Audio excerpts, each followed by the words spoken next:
Hello. Alright. So first off, I'm gonna actually load up this file real quick.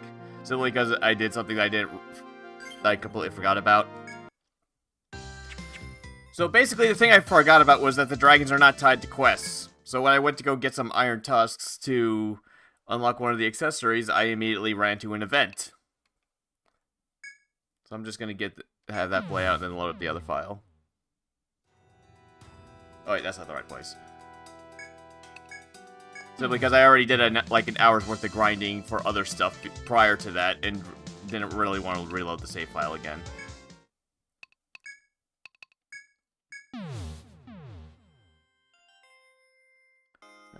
We enter the 5th stratum in search of an ice dragon. A female knight approaches you. Hello there, folks from Alma Road. If I could have a moment, there's something I'd like to ask. The knight smiles friendly, but her stance is guarded. You can see that she's a trained warrior. My name is Well. I am a dragon hunter who've come to Alma Road on the advice of the Holy Dragon Elder. Do you know much about dragons? They lived since the times of the gods. They're the embodiment of human fears and terrors. My family have hunted these dragons for generations. We're a long line of dragon slayers. So one day I heard a strange voice echoing in my head. It said the 3 most powerful dragons had resurrected in this ocean city. Anyway, I'm getting off track. Where was I? Oh yes, you wouldn't happen to know where the ice dragon in the stratum is, do you? The answer honestly that you do not, and the Night Well's shoulders slump. Alright, sorry to bother you then. Looks like I'll have to keep hunting. Thanks.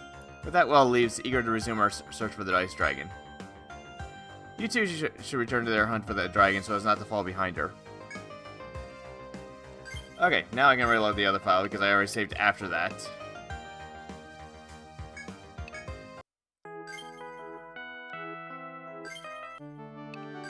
Okay. Alright, stuff to do. Plenty of stuff to do.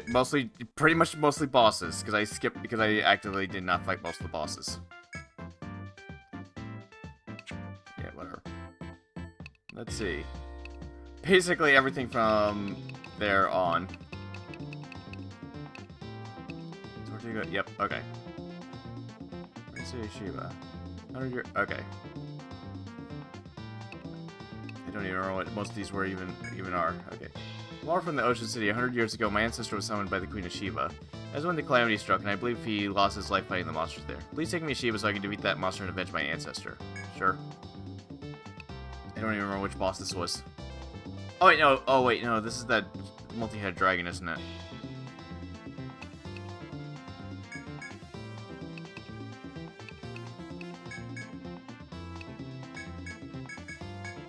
This should probably work. Need a shield. Oh yeah, I don't have 3 people who need a shield, but I can use Ouroboros Guard instead. Why not?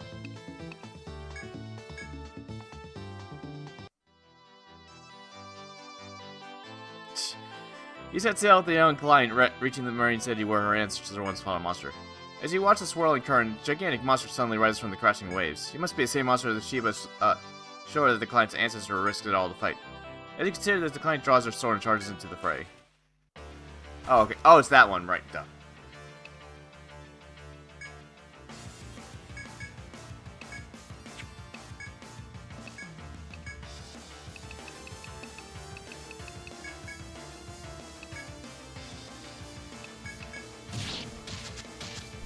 Oh, joy. Okay. Oh, AoE confusion when you... Oh, right. I think I have to kill an elemental tech or something to do that. Right.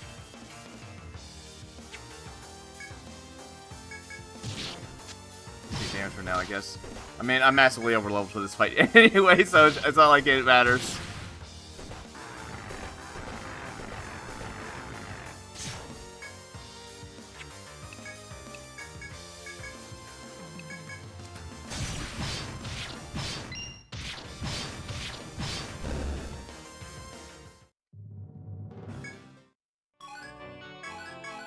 Alright, got that boss out of the way. As you land the fatal blow, the monster falls into the whirling current, spewing fluids everywhere. You lend the exhausted client your shoulder and take note of the satisfied expression on her face. Seems that winning where her ancestor could not help her to let go, as well as learn from it. The party and client congratulate each other before setting sail for the Ocean City. So you took down the monster that controls the currents. Well done. But ever since the Calamity, countless monstrosities like that have run rampant in the sea. Only those with unyielding spirits and experience in battle can save the city. People like you. Oh, this one, the Queen of Ripples. It's been sent with her gratitude, so you should take it. I believe there's another monster in that quest that I didn't fight. But whatever. Okay, yeah, right, this is what I was thinking of. Giant Ruins. I'm Bongaro, a historian from Armor, but I used to be a bare-fisted monk and I haven't lost my touch. So they asked me to get rid of a giant statue guarding the ancient ruins on an island out there. No problem, I told them. I don't know much about it, but I could use the guild's help.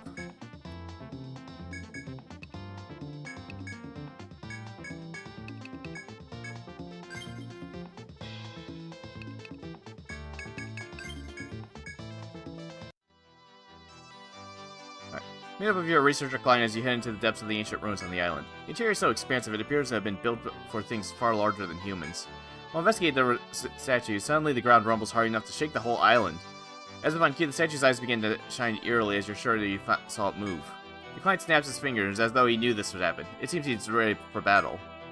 Now draw your weapons without hesitation and challenge the statue before you.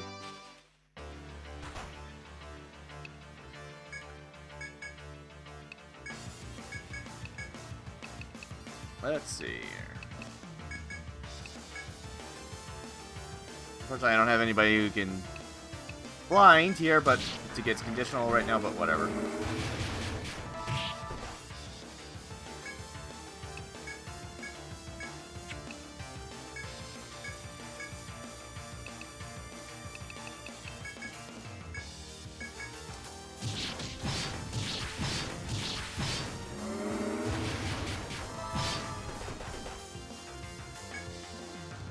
I believe it's...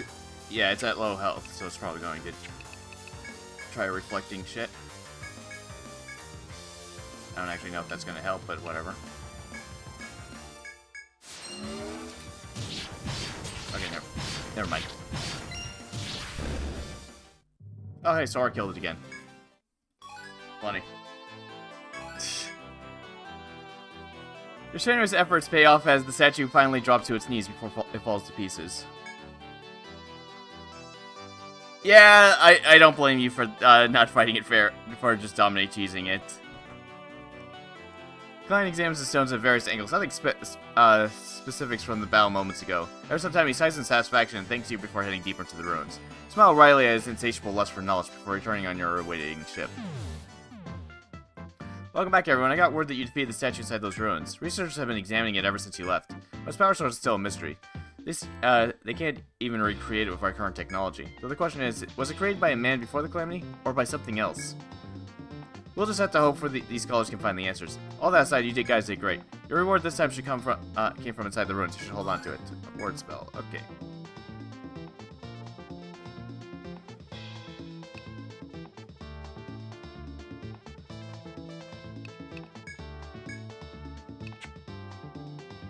Let's see. The only other thing, like with some of the other characters that show up in these quests, specifically that one, fortune teller specializing in ice. But you know what? Ice sucks. It's so cold. My sisters and I argue all the time his element is more worthless, but I know I'm right. So please come with me and let me prove to them once and for all that ice is the lamest element. Yeah, that's the Golem quest where you have to do the 3 sisters that input read it when the boss is going to use reflection and actively try to blast themselves to prove whose element is worse. Kind of a silly little thing. Okay, Dark Forest. Yeah, Manticore. So a primitive island has been discovered in the Dark Forest, home to countless lurking beasts. Guess that means I'll have to take care of them all myself. I've never been much for teamwork. Unfortunately, I don't have a ship. Can someone ferry me to the island? Same party every time, it should be fine. This party can pretty much cheese most of these fights.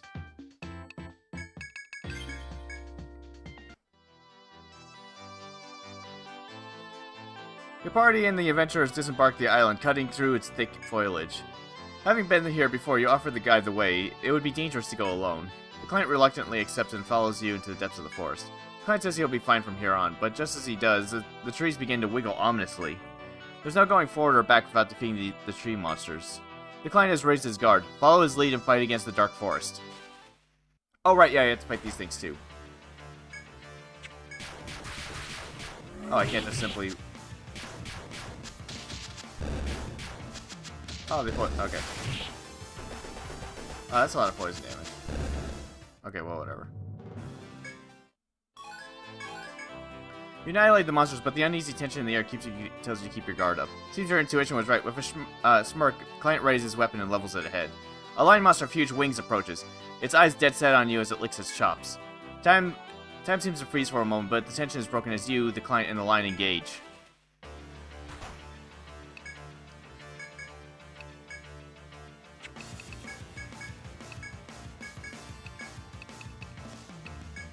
Now this boss loves the ailments.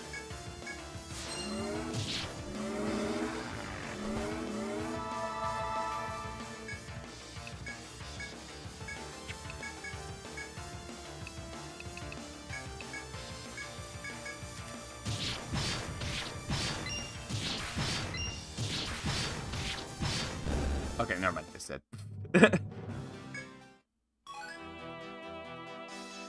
Its conditional drop, unfortunately, requires me to kill it with a 5,000 damage attack. But, you know, I could just come back with Olga and just have her nuke it after buffing the hell out of her or something. Or just go on picnic and have anybody be able to pull it off. Either or. Monster's large body collapses to the ground, a sign of certain victory. The client seems relieved. Client apologizes for assuming you to be weak and admits that alone he wouldn't have made it. You ask him if he wants to proceed, but he shakes his head with a laugh. You feel you've reached new heights as warriors as you acknowledge each other's strength on the way back. Welcome back. A Marine stationed near the forest reported you defeated the monster there. Thanks to you, the Marines should be able to resume investigations of the forest. Then again, that forest still has some uncharted land. Who knows when another monster will pop up. Of course, you might say the same thing about the ocean. You gotta be prepared for anything. Here, take this. The Marines found it in the forest. Make use of it if you can. Okay, that one's one of the good ones.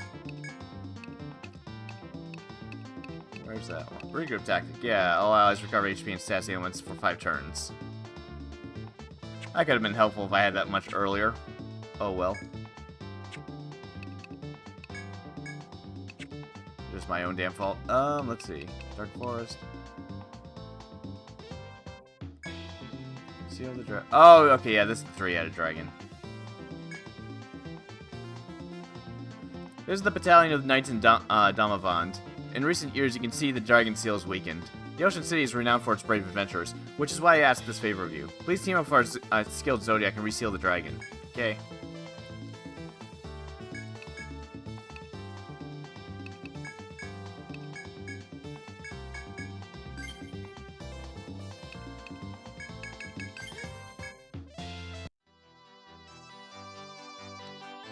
After talking to Damavand where it said the 3-headed dragon lives, you meet with the Zodiac client. The man, his face is obscured by his cowl, points toward the mountain shrine without a word. You step into the shrine, and an unpleasantly warm and severely miasmic wind makes you stagger. The roadman ignores your reaction and proceeds on ahead by himself. When you finally catch up to him in the depths of the shrine, you are confronted by a stunning being. Its body is so large you must look up to see the terrible 3 heads. It is truly a guardian dragon. Now steel yourselves and follow the roadman into battle as he begins chanting his spell. Now, remember that each of its heads have a drop too.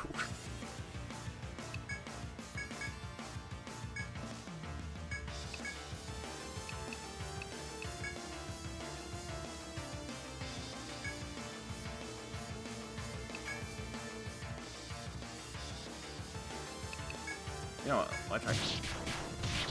I had a feeling that was not going to work.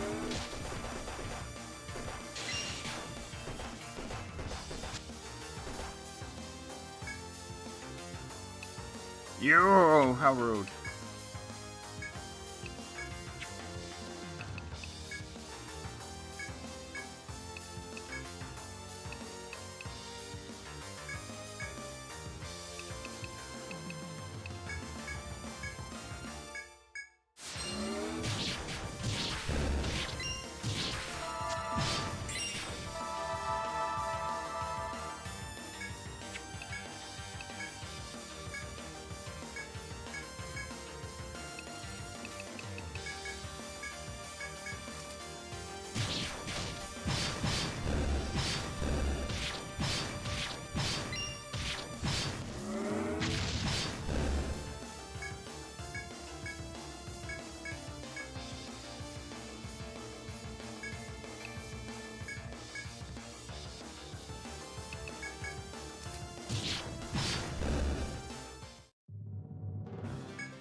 Of course, I only got one of their beads. Right, thanks to the powerful magics of the Robed Man, you somehow managed to cow the dragon to its knees. The regenerating beast is probably impossible to destroy. That was never the goal of this mission. When the man sees that the dragon is slowed, he uses his power of the stars to seal it once again. The dreadful three-headed beast disappears into the depths of the mountain shrine before your eyes. After watching it fade, the Robed Man leaves you to gape in awe without so much as a word. In any case, you accomplish the request. You return to your ship and set sail. Ah, you're back. And from the looks of it, you dealt with the Guardian Dragon Downland. Because of you, the dragon has been sealed, and the city can supposedly use its power to make progress. But I don't know, something rubs me the wrong way about using the power drained artificially from a dragon. I guess there's no mistaking how special that dragon is. It's how that city has thrived thus far. In any case, you've accomplished your request. This is your reward. This sent from Downland as a token of their gratitude. I'm sure it'll come in handy. Apofrica. Which one's that one?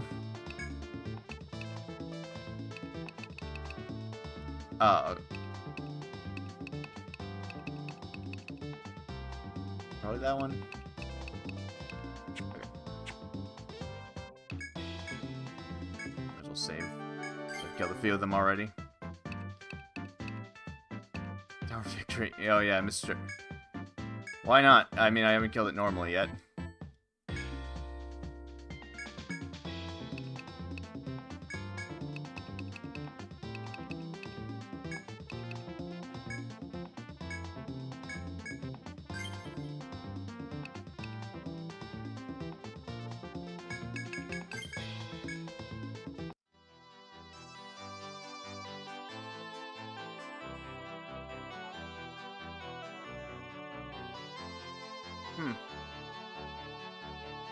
After being declined a ninja from the east, you reach the Tower of Victory.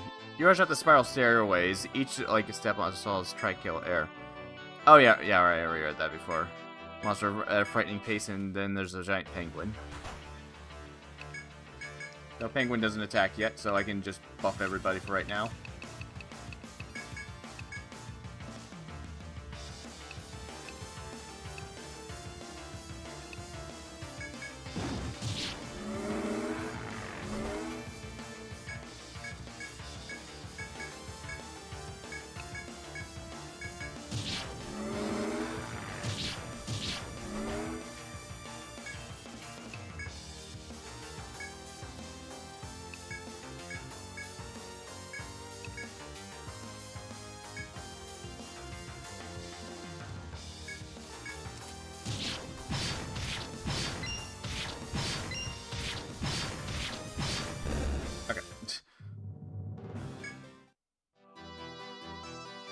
When you confront the monster's death, the ninja begins to suspect the area of urgency. No matter where she looks, the great monk is nowhere to be found. Still, she doesn't seem to take it too hard, admitting further researching would be fruitless. With those words and her smile, you decide to head back to your ship in order to take her back.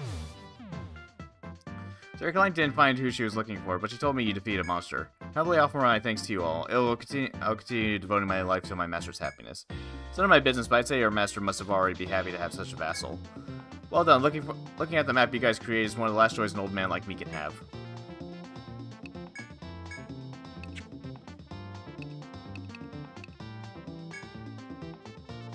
Yes.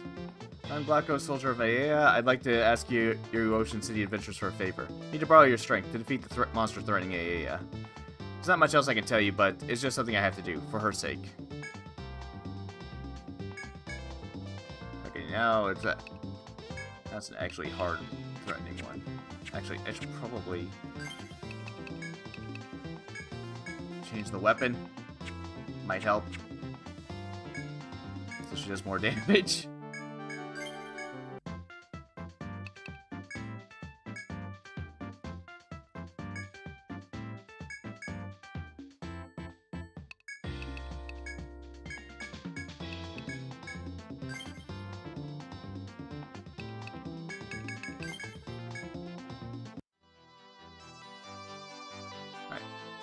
After meeting up with the old soldier in the area, you lead him to your the monster's last location. Could have noticed you. Suddenly, a gigantic, grotesque shadow appears beneath the waves.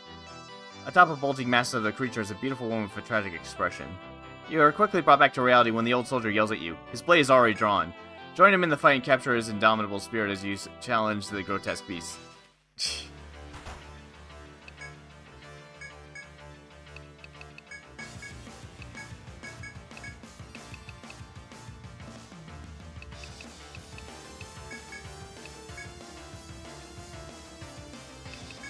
intriguing.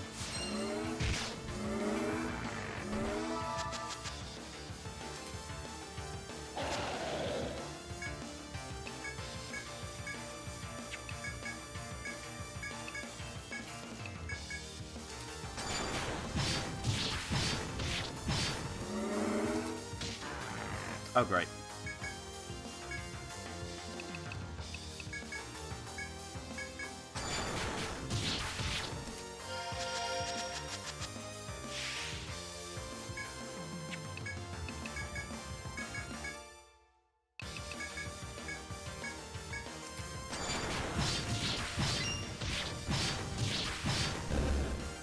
Okay.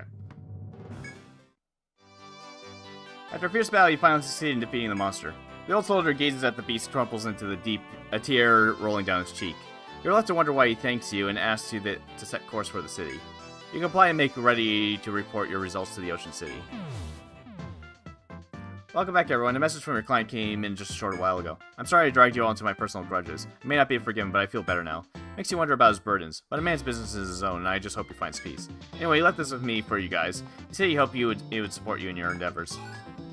His lance. I don't think I've really been upgrading Adric stuff, so, I mean, yeah, why not?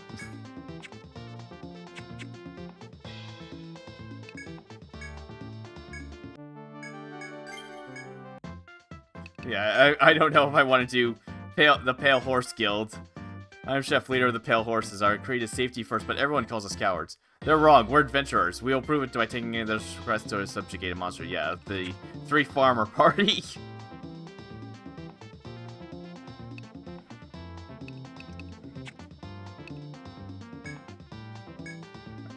Came here from the West to see Yggdrasil, but the sailors fear to sail to the Ocean City because of all the monsters and pirates. Here's some skilled adventurers that found a safe route, though. I've been stuck here for some time, but those adventurers could take me to the Ocean City, right?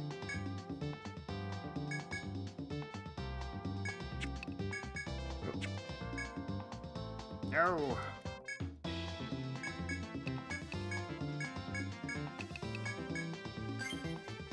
Just use Ouroboros Guard. After picking up the client from Ugarit's port, you begin sailing toward the Ocean City. You spot a gigantic shadow approaching your ship at tremendous speed. That's no ordinary fish. The figure that leaps from the water is none other than the sea dragon from Ugarit. The client steps forward and levels his spear. It looks as though he's been ready for this whole time. Following his lead, you draw your weapons and dart toward the sea dragon at the bow of your ship. Yeah, I remember this thing loves plague.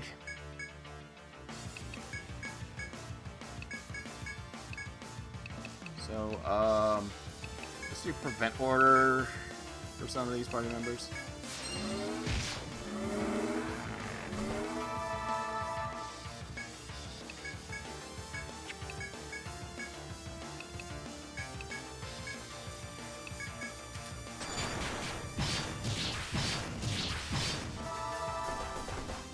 Owie.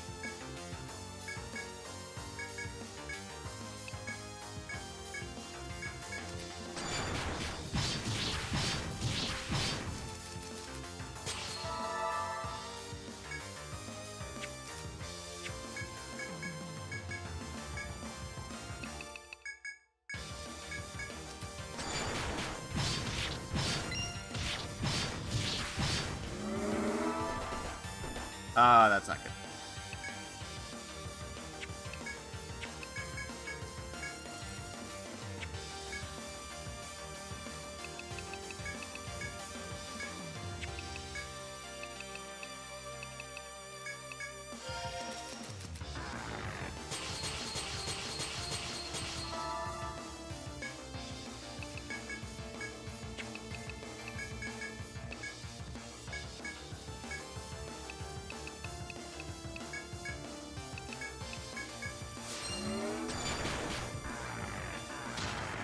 Oh, great plague. Okay, well, whatever.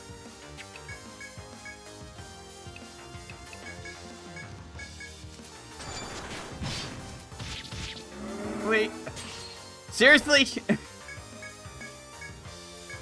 Almost everybody missed that turn.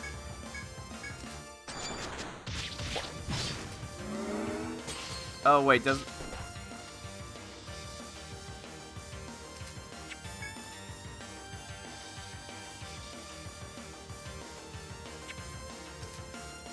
Huh.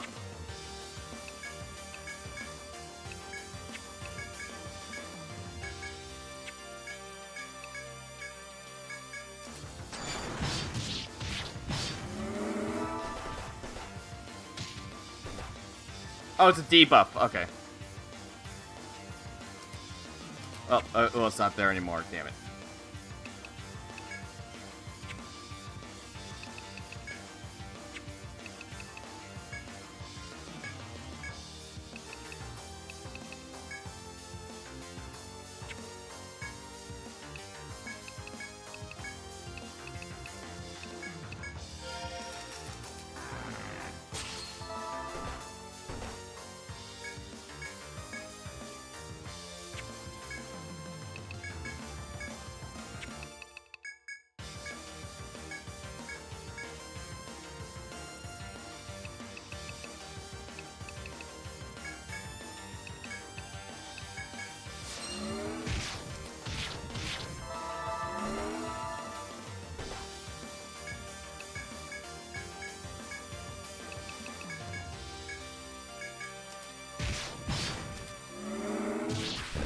Okay.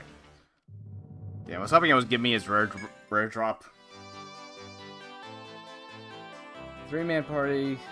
Oh, stun festival stuff.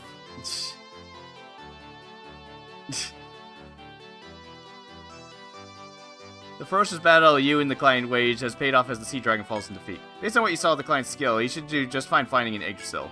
As everyone celebrates, you set sail toward the ocean city to accomplish the task at hand.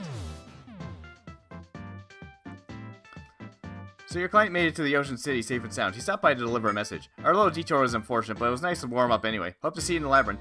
Sounds like he was quite frustrated about being stuck in Ugarit. His future must be that much brighter. I forgot, he asked me to give you this. Square shield. Okay, Adric I don't think has upgraded his shield in a while. Okay, that's a... Wow, okay, yeah, that's actually pretty nice.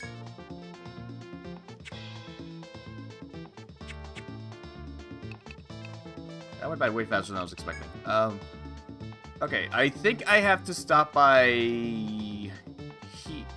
here and the dark place to get the last 2 things I'm missing.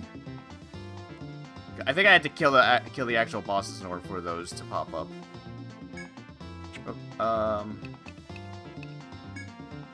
Oh yeah, I don't need Pirates Plus anymore.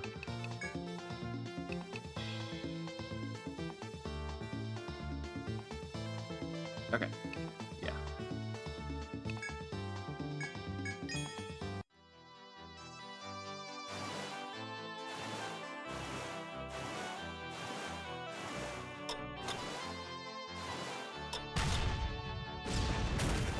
I don't know, it was the first thing that came to mind.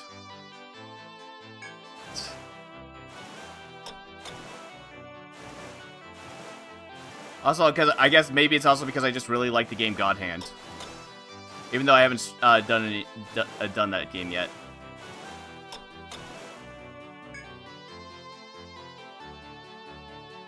Dodging the swirling currents around the islands, you reach the island of Stoneheads. You look into the space beneath the stones and find an old bag at the bottom of the pit. Reiki jumps inside, grabs the bag, and climbs back up. You peek inside to find an old piece of parchment. Thinking it might bear some valuable knowledge, you decide to take it to Armor Road. Okay, and I believe I have to go to the one at the Dark Forest, which is in the north area.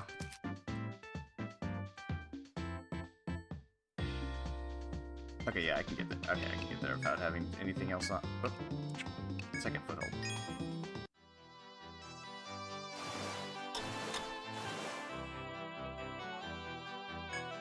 Oh, there's of course there's seaweed right there. That I did not mark.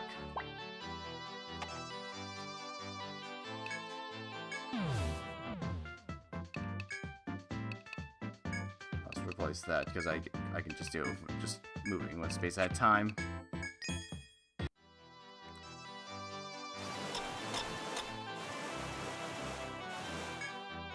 Return to the deep, dark forest with a torch in hand. As you walk through the mud and the lightless groves, you come across something buried. It appears to be an old piece of parchment. Thinking I might have some valuable knowledge, you decided to get back to Armor Road. Weapon Tome 2.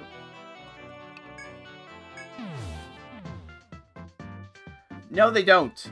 Actually, I believe your only hint that there might be something with that is when the Harbor Master mentions that you need to go visit a city to track down a guy to upgrade your ship, and then you have to go to another place, and then you bring him back to that, and then you bring him back to that city.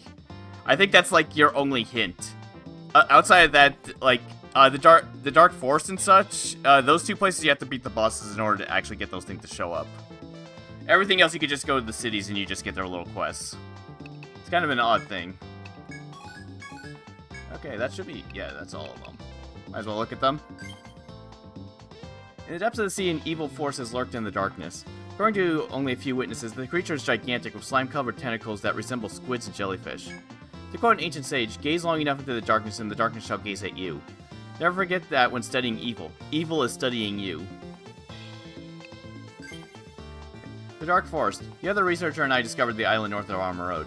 It is dense with foliage, rejecting all but the most intrepid explorers. Yet we have already found ancient organisms long thought extinct. Still stranger, they have evolved. The isle is like a flask, with the flames of chaos boiling beneath it. And in the depths of that forest was the most dreadful beast I have ever seen, called it Manticore. There was a time when the seas were not troubled by pirates. Back then, not everyone recognized the sea as the dangerous place that it is. But one man's rise to infamy and then to legend changed all that single-handedly. Jolly Roger began as a fisherman with a rapier, and by the end, he sacked the cities across the world. Even after his death, the voices of those that fear him linger. Rumors of his ghostly ship attacking in the living are not so far-fetched. The trade city of Namavand. It is a city known for hinging its prosperity at the powers of the sealed dragon since ancient times. The dragon is also responsible for a special weapon with a very special origin. The sword, called Hirunting, was made from the dragon's talon, and no words can describe how sharp this blade truly is. It is even said that the blade can be restored with dragon's blood. Little is known about the pirate called Galatea, who once disguised herself as a man. What we do know is that she is very cruel and expert with a rapier. Her sword, the Ice Fang, is said to have felled hundreds. Once a subordinate asked her where she obtained the blade, and she answered with one word, Aea. If that blade is what you seek, the legendary ice sword, perhaps there are clues in Aea. Swordsman called the One-Eyed Dragon once hailed from the west. His katana was the renowned Kurikara.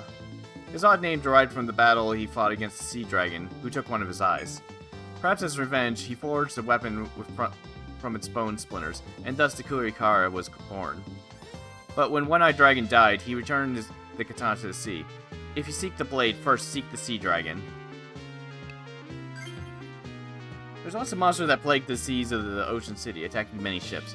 It was a squid-like creature with both giant and fearsome, and used its tentacles to commit the most unthinkable atrocities. But then the calamity struck, and along a part of the ocean city, the monster disappeared as well. From its tentacles, the cursed spear Rongomeniad was forged. They say its white blade gleamed eerily and trickled blood. Once there was a wild king born and raised in the jungle. He was called Greystroke, and he was friend to all manner of beasts. I visited him in the Dark Forest once, and I witnessed him tame the beast I called the Manticore. I noticed, though, that the great evil beast bore a dimly shining black chain around its enormous neck. It was called the Beast King's Chain. This would help you, should you ever encounter an evil beast. Lightning. Some theorize it's an expression of God's anger to be dreaded. There's even a dreadful tale of a lightning bolt manifesting as a dragon and assaulting a city. But the city was saved by a soldier who slayed it, and then forged a hammer from its horn. The soldier called it Ukon Vasara, and unified the destroyed city under its banner as they rebuilt. It said that there was once a god of the sea in this world. According to the tales, he was a raging god with a golden spear that sundered the sea with storms and sent massive waves to shore. But in another region, some believed he was a fire god, watching over the world as the flame burning beneath the water. As for his trident, they say it was made from the fangs of a gigantic sea dragon. It is said that in an ancient battle, one soldier survived. He was neither brave nor heroic. He was simply clad in magic armor that could withstand any attack. The price? He made a deal to keep it a secret as long as he had it. He kept the secret safe, until one day he drunkenly let it slip. He claimed to have attained the armor from a city constructed by otherworldly beings, and was never seen again. An old minstrel's tale tells of the world's strongest sword, called the Dragonbane. It was a tale long told to guilds, until a knight stood up one day, claiming to know of a sword that was stronger still. He first explained to the doubting adventurers the connection of the Dragon Bane to the 3 dragons of the elements, fire, ice, and lightning. But more interestingly, he claimed the presence of a greater dragon, a guardian of a greater blade. Okay, that's all of those. No clue about Switch hidden behind an FOE. Yeah, 10% drop. Yeah, that's why I've killed Leviathan twice. Once because I really wanted Lucky Hammer to help me get those fangs, the iron tusks, and other conditional drops I just didn't want to deal with.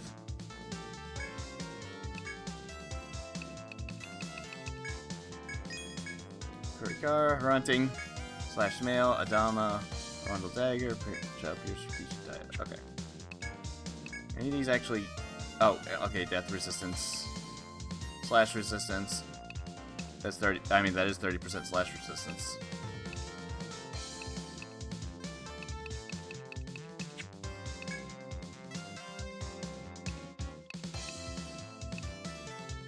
Okay. Oh, yeah, I should probably... I did have to use... 2? There we go.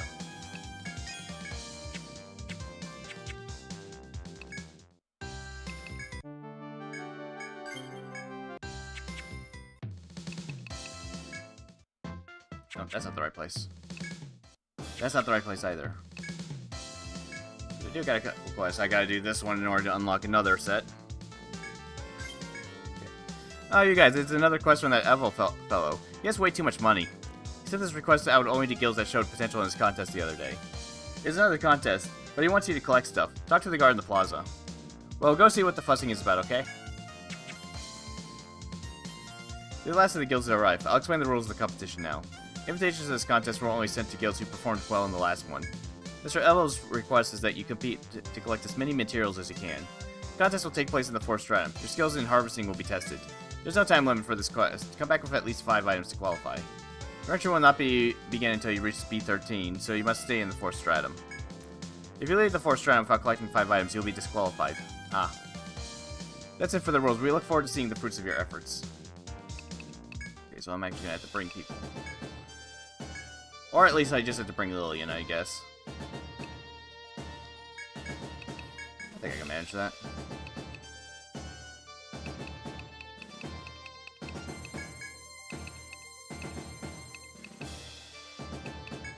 Bring her for healing, and Lily.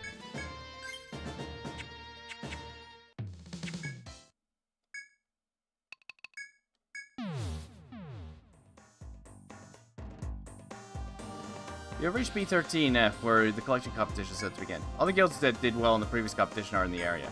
Now put the knowledge and skill you've gained through your explorations to use.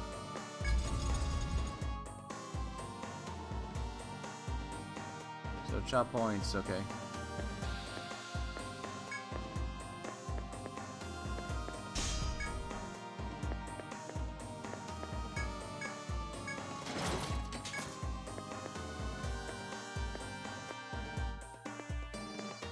That was not what I was meant to do. I really don't want to have to deal with them right now. Even if I can kill them without too many problems.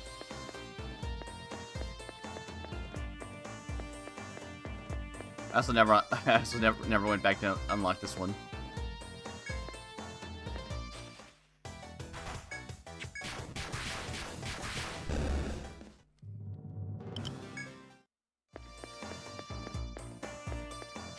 Oh, right.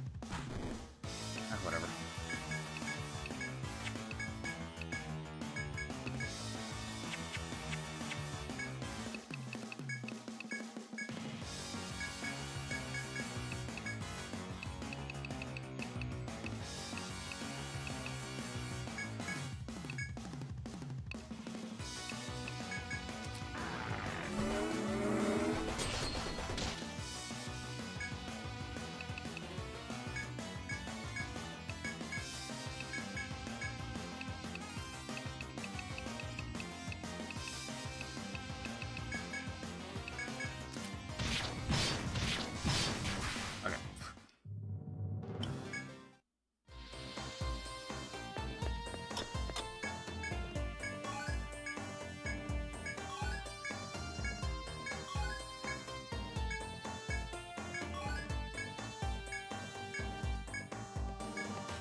Alright, yeah, I only got that many items. Which have I taught Lillian much of? No. Alright, I haven't taught her any of these.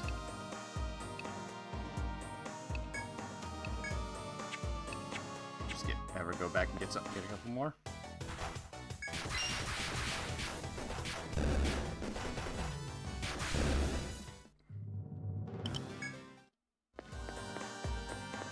Yeah, I could have done that, but I didn't feel like it.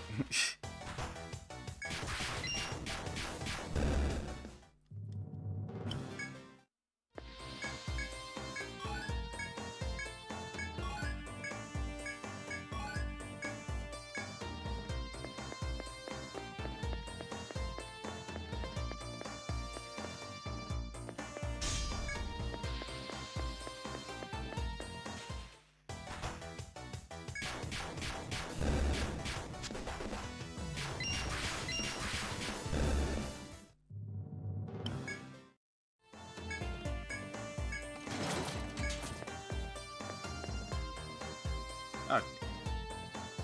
Fine.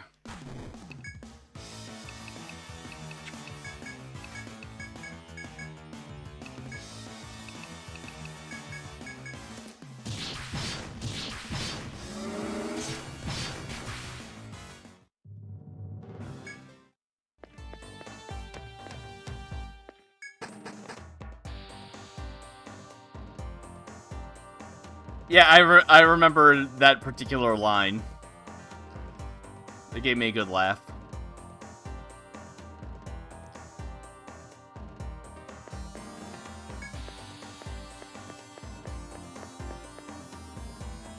There's a better mining spot, isn't there?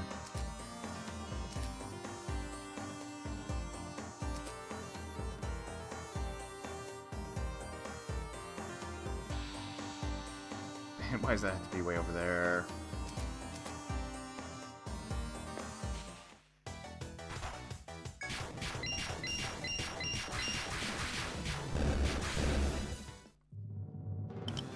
Hey, that's a solid party right there.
My inventory's full, so whatever. Okay. Well, looks like all the surviving guilds have made it back. Well, then I'll announce the rankings for the material collection competition. Number 3. Yeah, we're in 3rd place, of course. 15 items. If I brought more guys, then whatever. War Harvest, 30 items. Number 1. Of course the Pale Horse Guild gets the most amount. That makes too much sense. That concludes the announcement. Mr. Evil's reward has been delivered to the bar. / miss. Okay, whatever.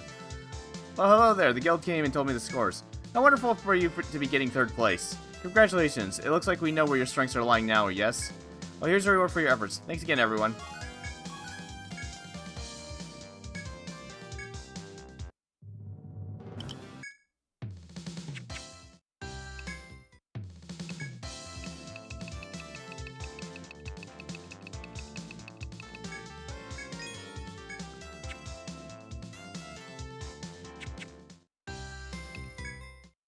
Anyways, monster from across the sea. Okay, yep, now we got all those. Alright, start with this one, I guess. Are you accepting that request? There's another one from the boy at the inn. Thanks to your actions last time, a lot of people are saved from danger. But looking like that rascal of a kid is still worried about something, though.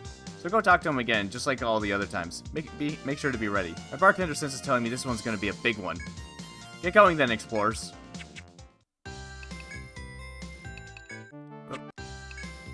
Oh, hello everyone. Huh? You accepted my request from the bar? Thank you very much. I owe you so much for all you've done. Turns out the Green Death disease was being spread by a monster under Ellie's town. When the townspeople realized it, they tried to kill it, but it got away. It escaped onto a ship heading to Armor Road, and all the ships they sent to catch it were sunk. The only warning that made it here was Ellie's letter. Even if I told the guards, they wouldn't believe me. I'm just a kid. You're our only hope.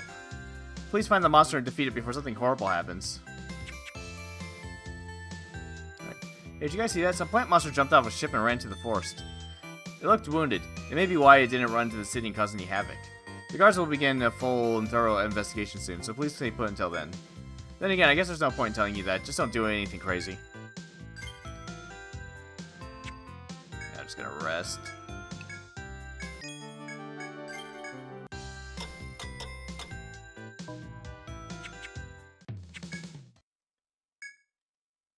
Okay.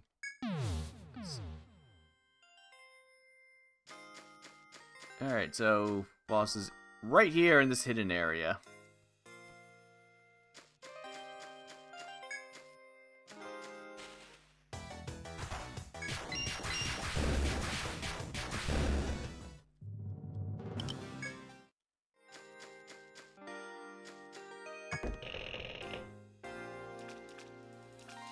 Oh, damn it, this thing... Of course it came back. Why wouldn't it?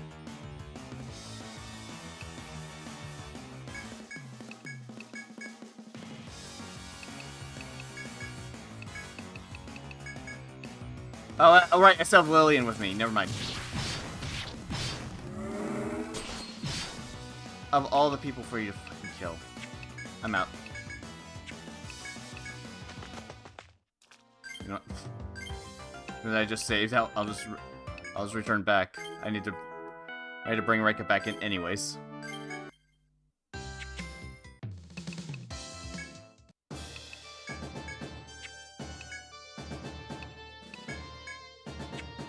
There we go.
Okay, well, it went back to its spot.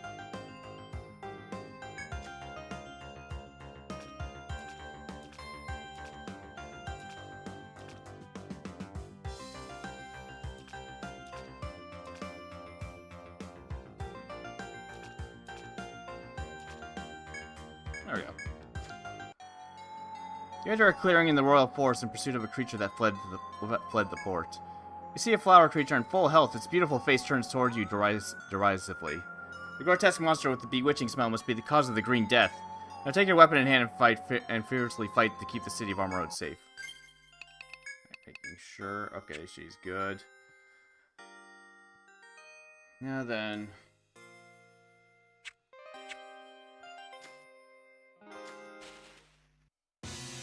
See how well this works.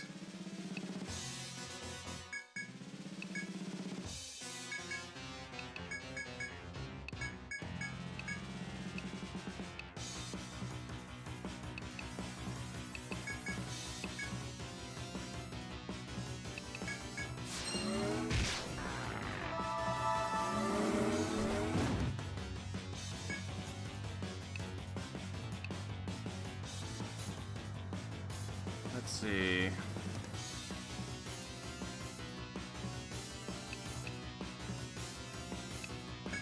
She uses Ice and Bolt.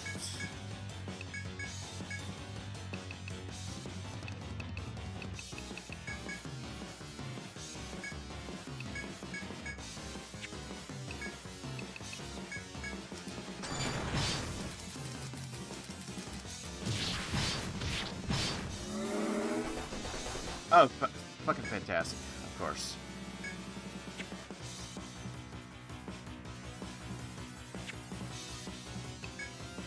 And it barely dealt any damage. Shit!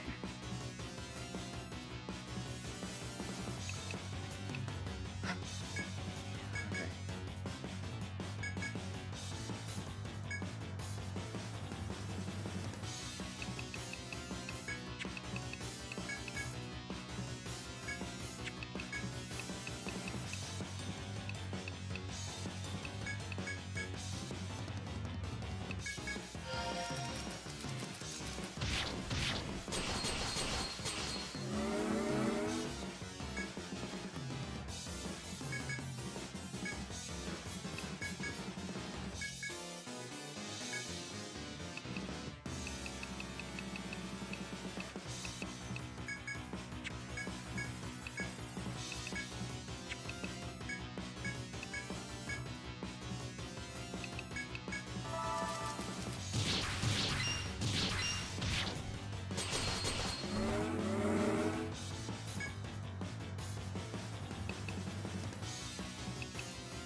Oh yeah, she's gonna start doing that, isn't she?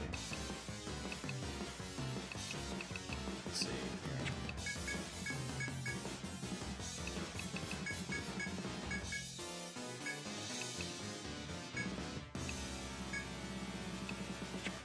Wait, which group? Okay, that row. Okay.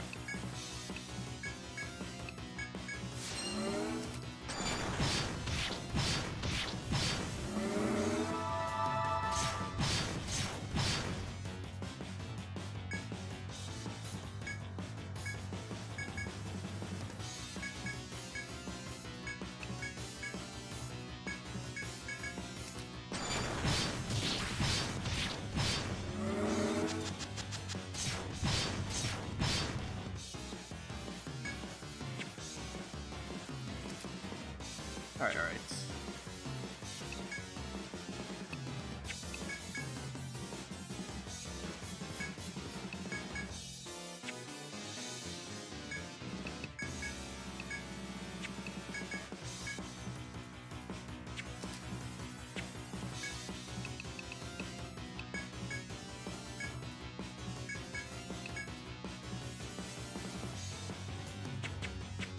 What did I have him do? Yeah, okay, I had him attack. Okay.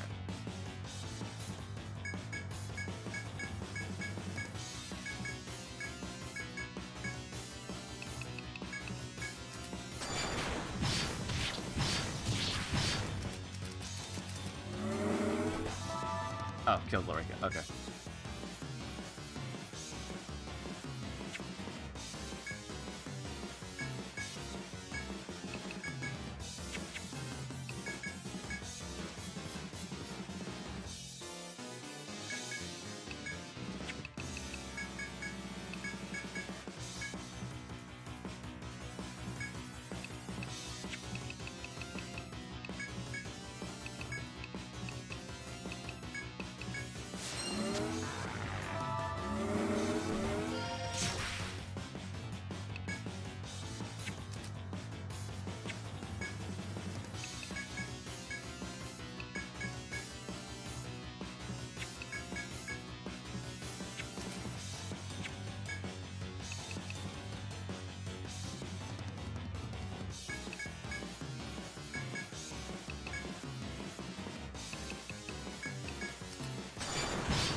Ah, headbang, great. Okay.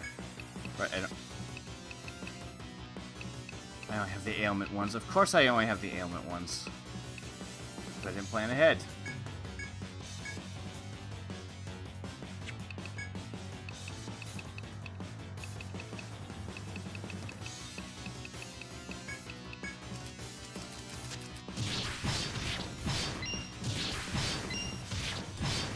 Okay, well, we got it. That's it, right? I remember Stab Daddy, that was silly.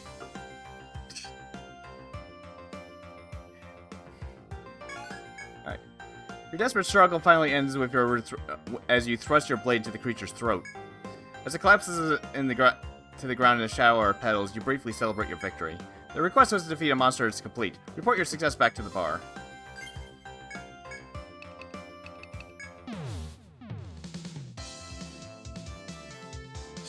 Yeah.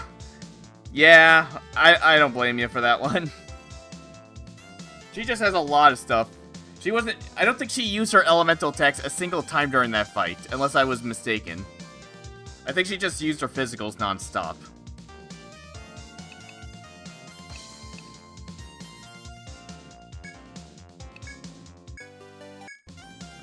Welcome back to you. Who would have guessed that the Bottle Mail saga would end with a monster? Thanks to you, the boy at the inn and his little girlfriend have nothing to worry about. The kids later told us about the danger, and your sword brought it to an end. The pen might not be mightier than the sword, but it sure is a lot more useful, yes? Well, you did a very good job. The inn kid's paying this reward on his own pocket, so enjoy. What? Man, the kid has a good allowance, doesn't he?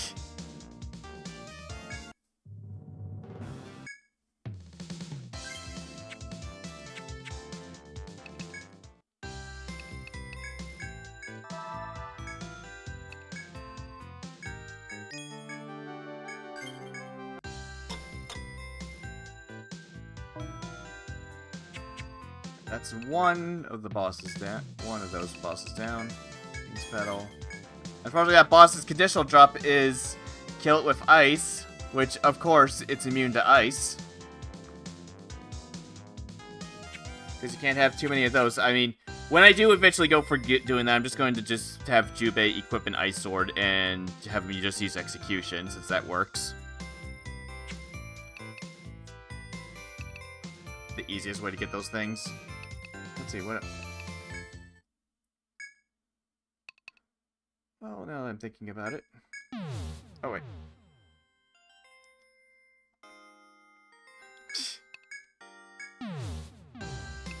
Two things. One, I forgot to buy the threads. Kind of important, especially since the game's just going to send me right back for where I'm going. Oh, not bad.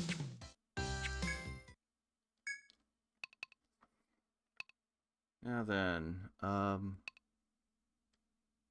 Morsel Force.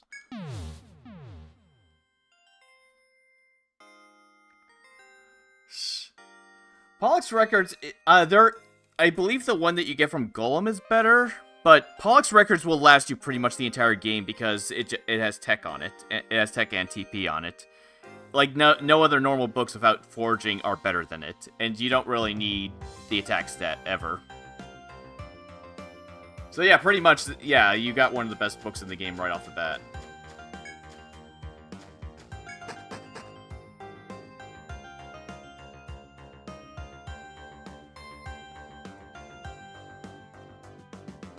Alright, we gotta go visit over there.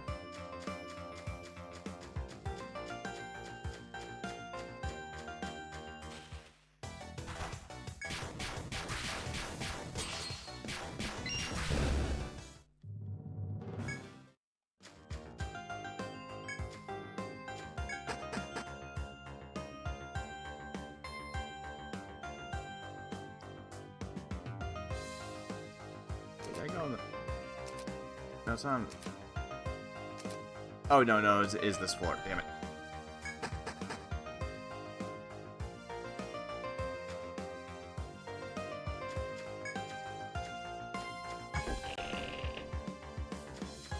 It's that area with the 2 pillars.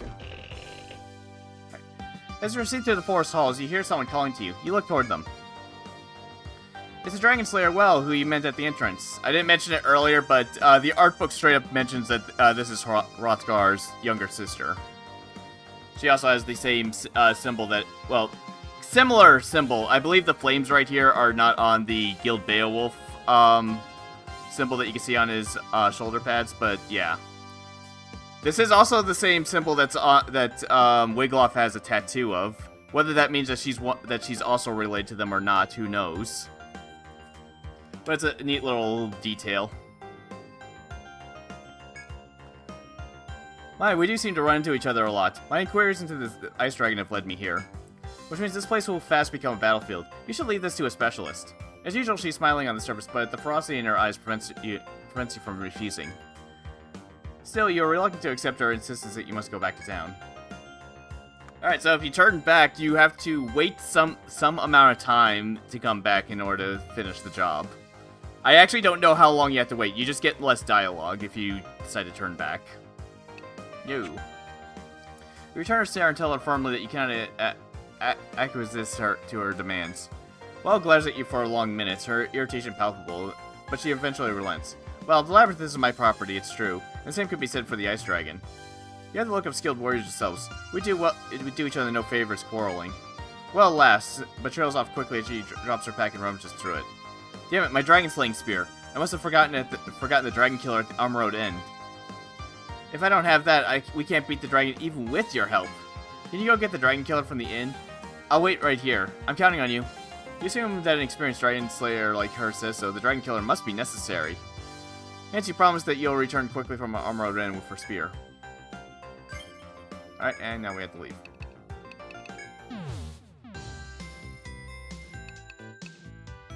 Yeah, that's actually one of the stuff I like about Etrian. Definitely, I do have to add Nihilo. Rhiannon definitely has that. Somewhere on here. Oh wait, that's the wrong class. Yeah, down over there. Doesn't need to be at a high level. She has 8 stat points, but granted, I was planning to retire her at some point.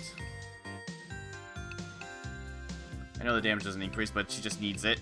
At least at level 1 to be good enough.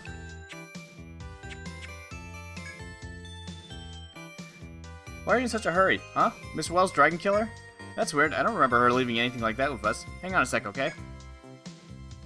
Okay, I checked, but we don't have anything like that here. Must have been a misunderstanding somewhere. Maybe you should talk to Miss Well again. I just save real quick.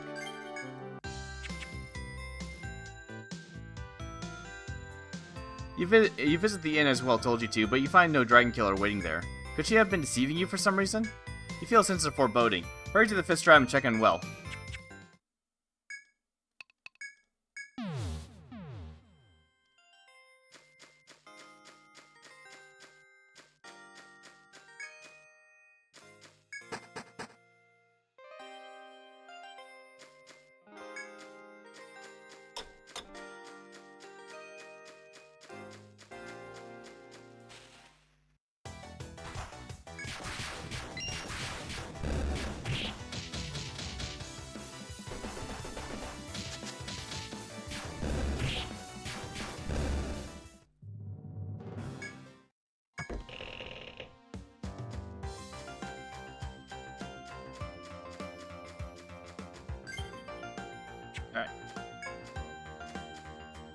can't remember if I have to get into a fight immediately or not.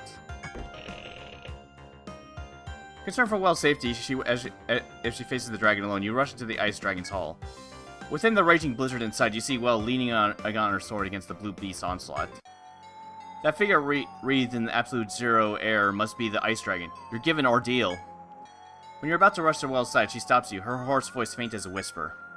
Stay back, this thing. You have no idea how strong it is. You need to hurry. The Ice Dragon cruelly strikes Well down before she can finish and collapses to the ground. You can heed her warning, but part of you wants to advance on the Ice Dragon to adventure. Okay, now I can just save right here. Cool. That way I don't have to walk all the way down. Yay! Alright, so...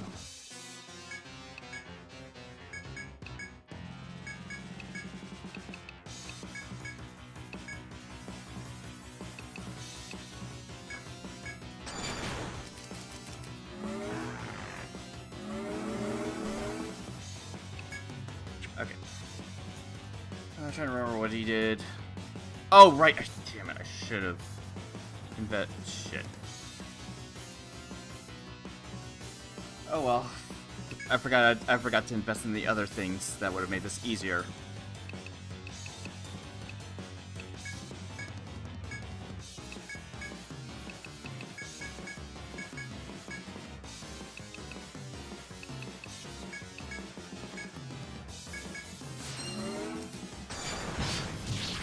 Oh, it did ice block on the first turn. Damn it!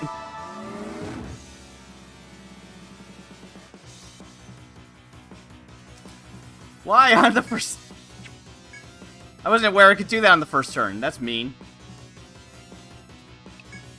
I know it's not guaranteed to be able to use its one attack. Man... Okay.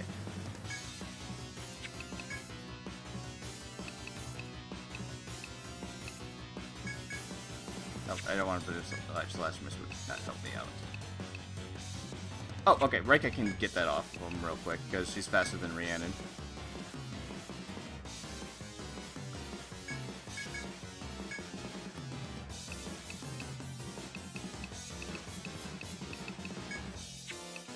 Right, what's my party? Okay.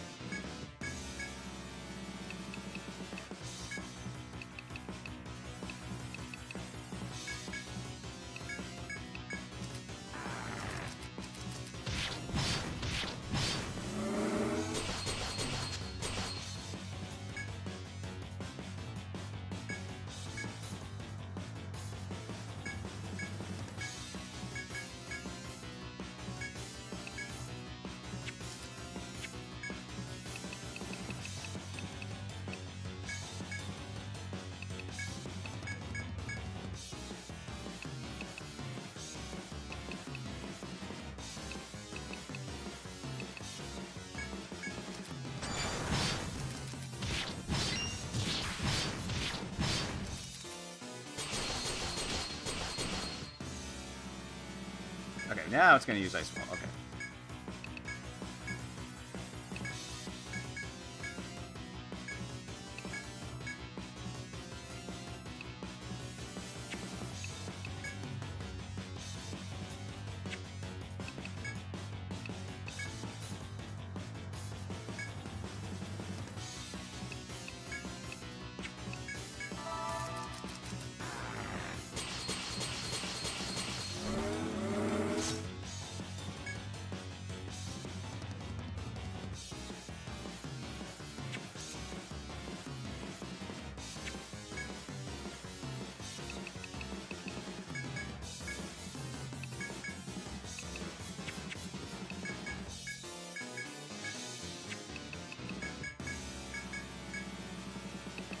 Be on the safe side.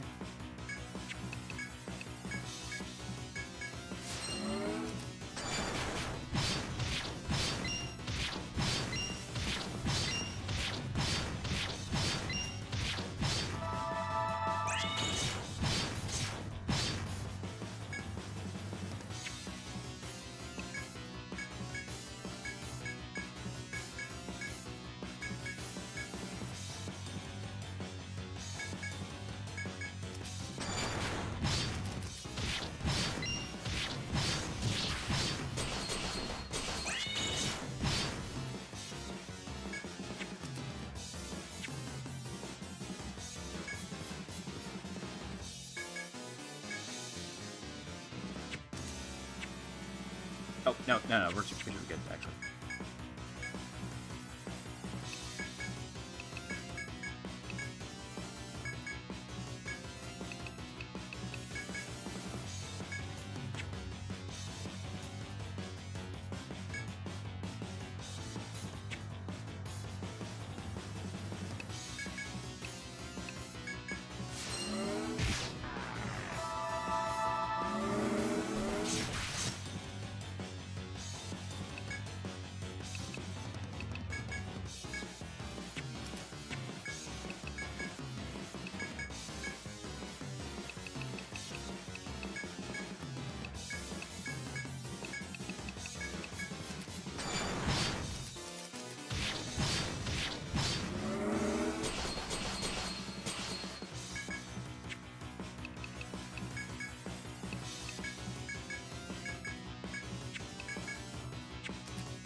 Ah, it's fucking regenerate skill. Great, okay. Ah, shit.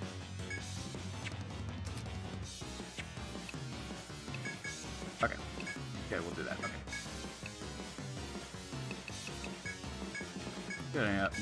Good enough opportunity to do that. Now then, you... That.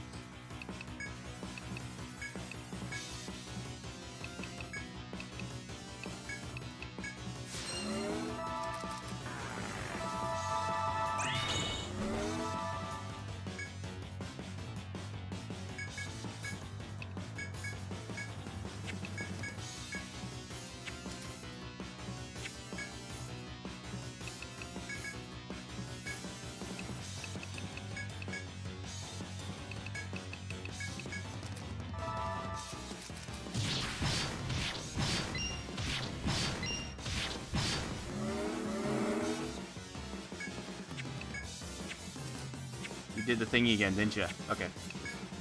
At least that was slow.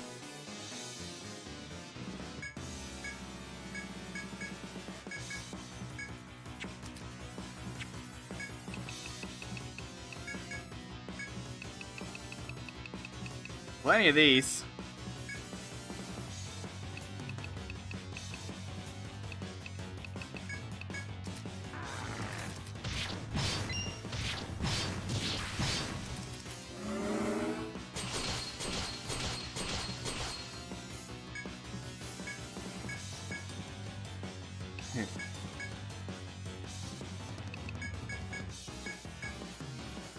What kind of binds do we got? Okay, hit binds, okay. Figures as much.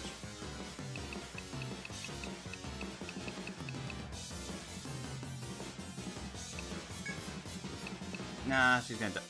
It's gonna die before that happens, but...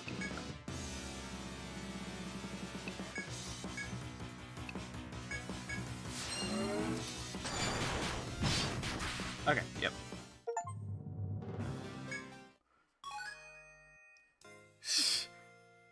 Yeah, I'm gonna give her target gargles after witnessing that. I absolutely have to do that.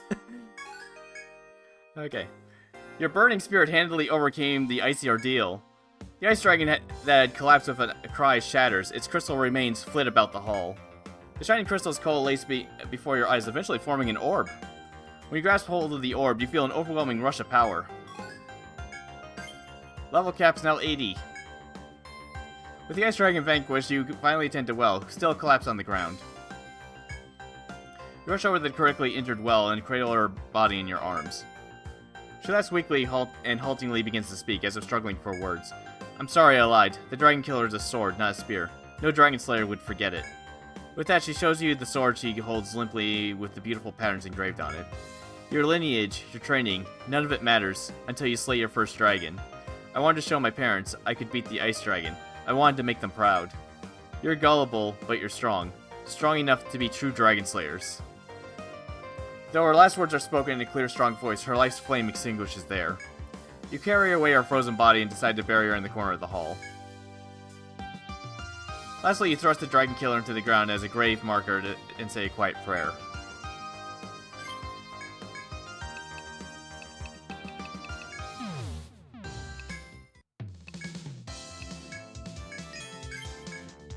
Okay. Now I can look at that thingy. Thankfully, this thing only requires the common drops.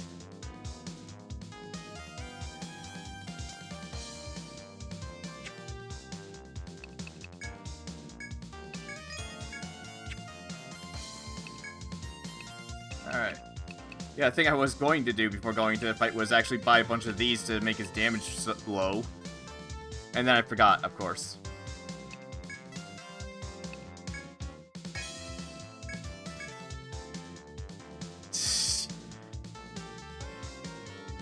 You know, one Dragon Bane is already nice enough. For how much of a pain in the ass it is to get that thing. 8 forge slots would be overkill. But considering the drop rate on those scales, that would still be great.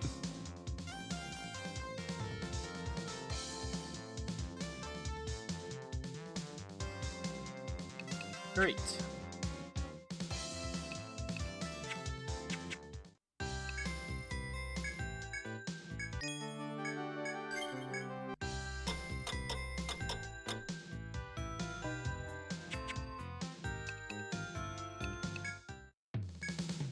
Evel's Grim Truth.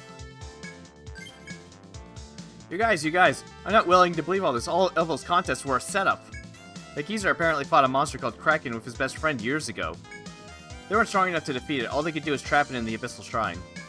The friend is dead already. His one regret is never defeating the Kraken. So Elva will sacrifice his riches to find skilled adventurers to make that wish come true. It seems the Kraken appears on B13, but nobody else has seen it. Everyone thinks it's a part of a larger ruse. Not me, I think Elvel's being truthy. You're the only ones that can grant a dead man's last wish. Do it for him, I beg you. You overcame both his fighting and harvesting challenges. I know you can do this. Now fire yourselves up and head out to B13, explorers. Go, drinking soldier. Oh, looks like the city's abuzz with rumors about the dragons. It's a dream come true for us amateurs. By the way, did you notice them curiously, deliberately placed stones around the third stratum? What do you think they're there for? I thought they might be sacred, so I didn't touch them. It's probably best to leave things like that well enough alone. Better safe than sorry. Let's see. First, I need to find that switch for it.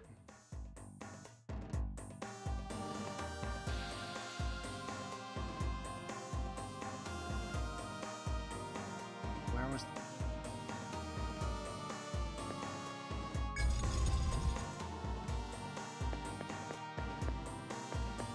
Right. Yeah. I was thinking about it for a second. It's like, oh yeah, it's in that weird spot you have to go out of your way to get.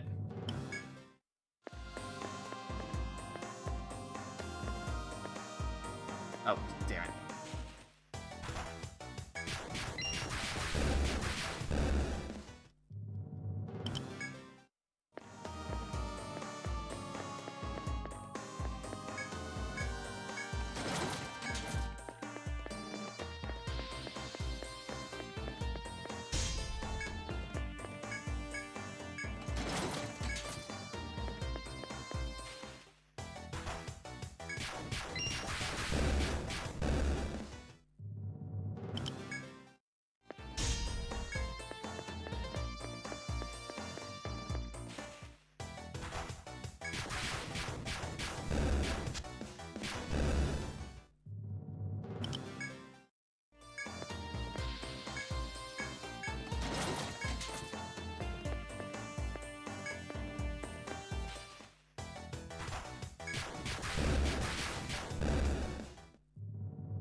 Proceed down the narrow passage. You see something shining in the back of a cage. Normally you would not have noticed this. It's a hidden switch. You can flip the switch or be cautious and leave it alone. Do it. Reach out with great resolve and move this switch in its opposite position. Suddenly, a heavy metallic sound echoes from around the center of this floor. You may go see what happened if you wish, or you can avoid the area if you fear danger. And our boss is now here. Gonna rush back to town, because you need to restock on a couple things.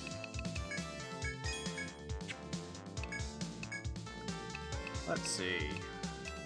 I can buy these. Oh, I can't buy M-rated 2s anymore anyways, so... I just can't buy... Okay, I can only buy 2. Whatever. I can get more later.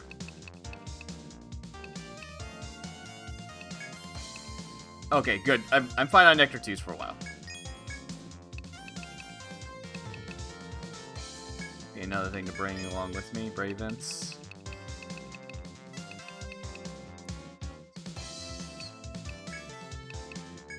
Bring some bind resist thingies. Okay. It should be fine for now. Though... I will likely need to bring Jakku with me instead. Let's see.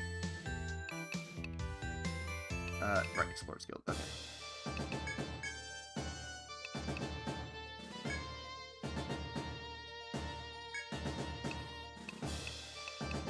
Let's see. I could bring him too, if I really want. So that could be risky.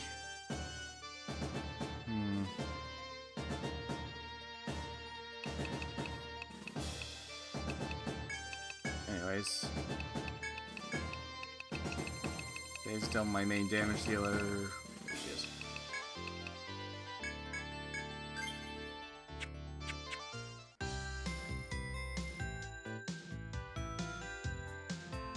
True. We'll see how this goes.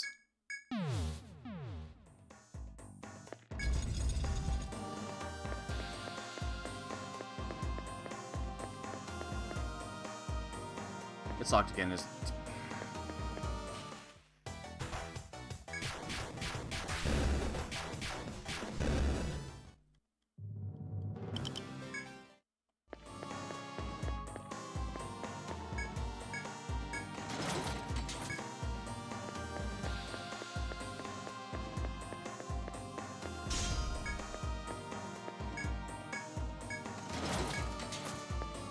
Oh damn it! I just noticed I could have gone a different way. Whatever.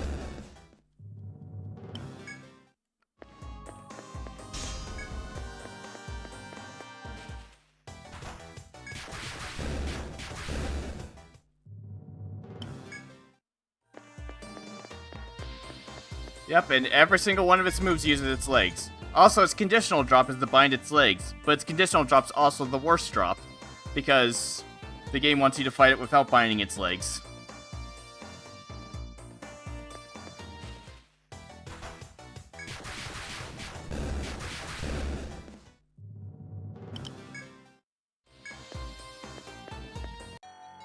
When you enter the hall where you feel the sound came from, you're struck by a foul sense. The dreadful monster writhes in countless sucker tentacles in anticipation of your arrival. Judging by the pieces of metal scattered about, that switch released the cage sealing it. The monster must be the Kraken Decline his friend could not defeat in the past. Okay, reminder that this place was once on the surface, but it hasn't. But sank into the sea when the city sank 100 years ago. Meaning, if Evo and his friend fought the Kraken in the Abyssal Shrine, from years prior, that means that he's well over 100 years old by this point. So he's about around the same age as Floatia.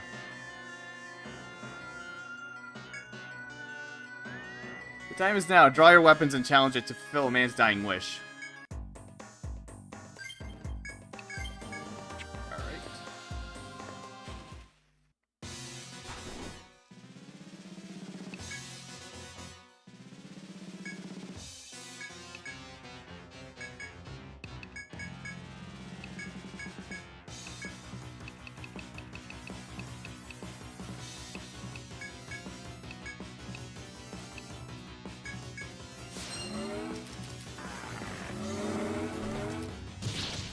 Alright, leg bind.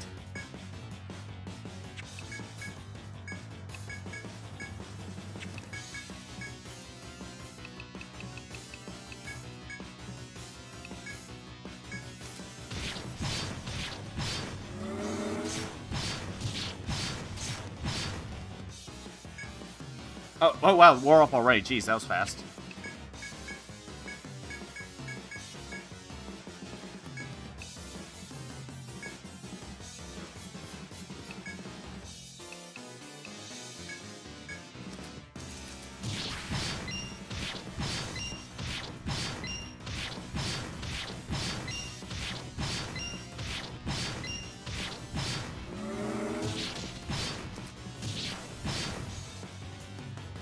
Oh, that was a good turn.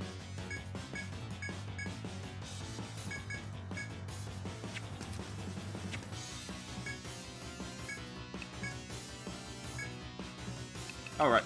Might help if I actually use something like Primal Drums to help out.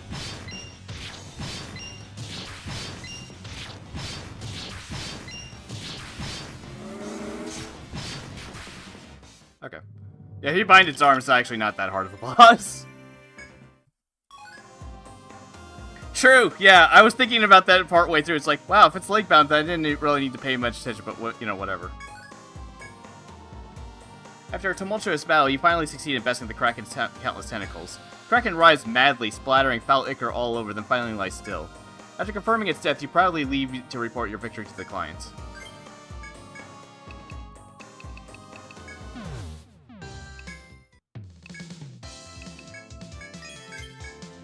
Oh, of course, Rongo Menial is the worst drop of all things.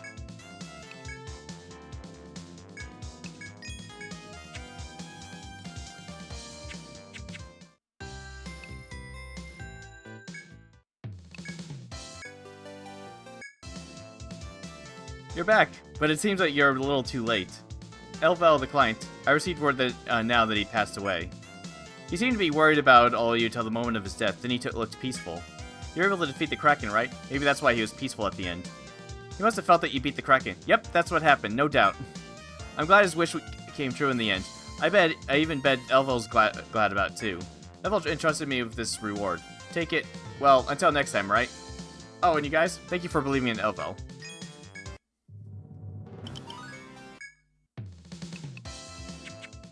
Okay.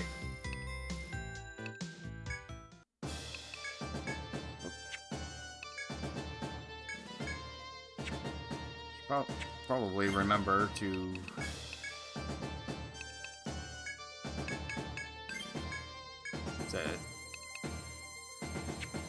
to register that party so I don't have to keep doing that every single time. Yeah, I'm so mad that guns are so bad at this game. Because I actually kind of wanted to make Aisha a gun build if I went around using her, and I find out, oh, guns are just plain garbage. That's sad.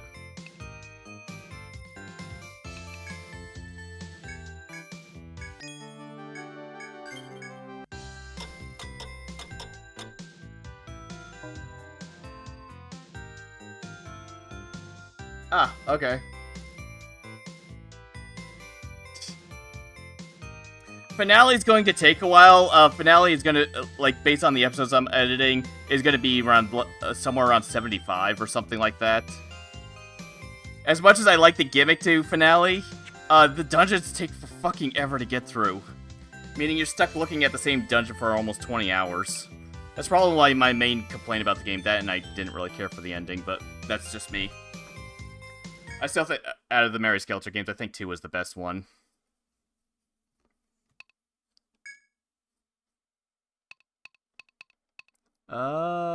Right. I was gonna go visit Waterfall Woods. That's weirdly enough done on purpose. Because every time you level up, you get 2 skill points instead. For some reason, they decided to have the level curve, because you're expected to be somewhere around level 45 to 50 when you reach the end of the game.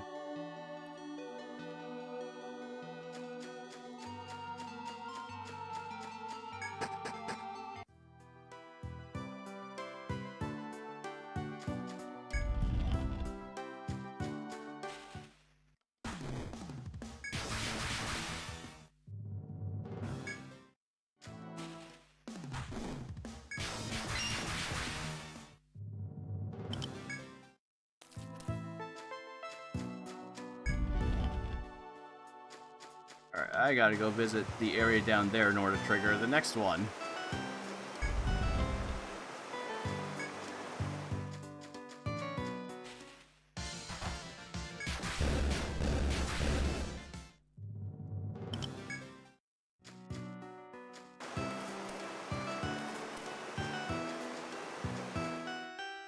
Future streams. I do plan to do Mario RPG when that comes out, at least. Don't know about anything else offhand.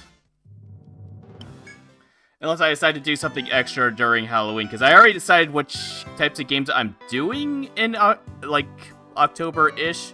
I definitely want to get to Siren 2, because I already did 1. And that was I know Siren 2 is more straightforward and not as obtuse as the first game, from what I understand. And if I have time, I want to check out Blood Curse as well, since that's a weird how to explain? Blood Curse has a mostly American cast. It's like, as the way the game goes is, it's as if the events of Siren 1 were true events, and Blood Curse is a movie adaptation, an English movie adaptation, like how The Ring and The Grudge had American actors and such. That's Blood Curse. It's kind of weird. Untold 2s eventually, yeah. That is something.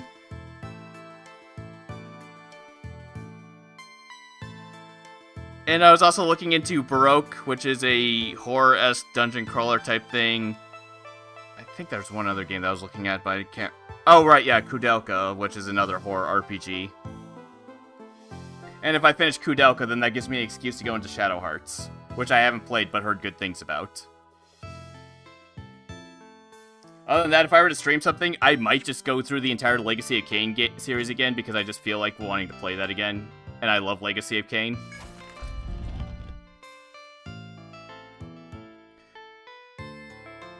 Yeah, it's fine. I like horror games every so often, but I usually only play them in October.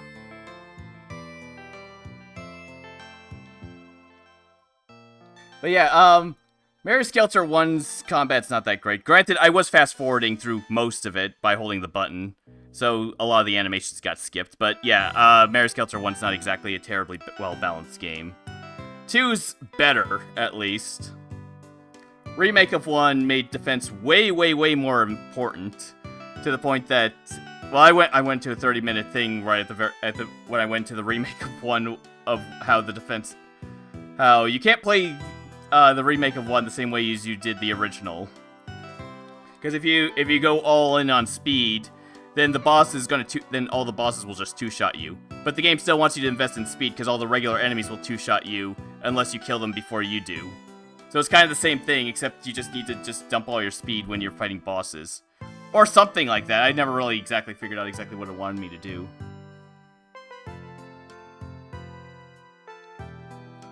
Anyways, as you break the door seal and step into the labyrinth's hidden area, an alarmed guard speaks up. Wait, I'm sure you've heard, but you mustn't go there. A dragon is wreaking havoc up ahead. The other day, the swordsman Lindworm pursued the rumor and ended up being hauled to the inn.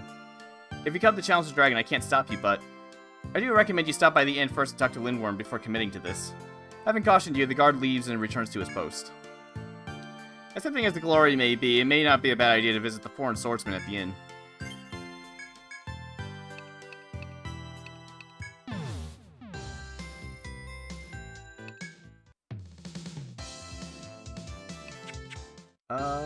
Right, Alan's in. Welcome back, boss. Oh, hey, did you hear the rumor about the dragons? We keep getting guests here who have come to Armor Road to chase after that rumor. It's keeping me busy. Huh? That's what you came to talk to Mr. Lindworm about? Okay, he's probably well enough to have visitors by now. Follow me, okay? And we got Lindworm. I'm Lindworm, a swordsman from a western nation, ordered here by my king to vanquish the golden dragon.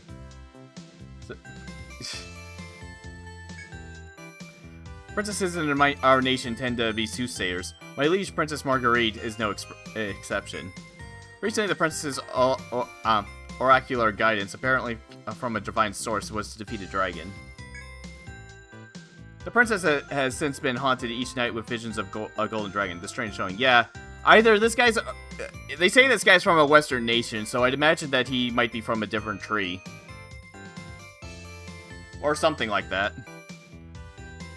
Or enough years have passed since the events of EO1 that the Forest Folk just spread out. Who knows? Hence, I was ordered to vanquish this golden dragon and end her nightmares, but I have failed.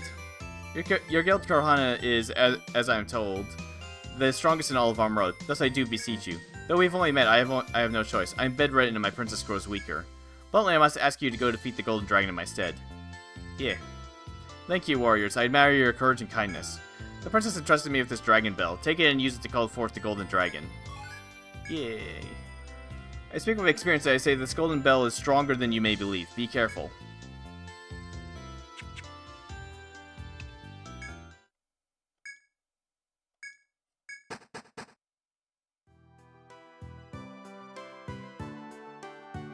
Oh, I saw it on the... Oh, whatever.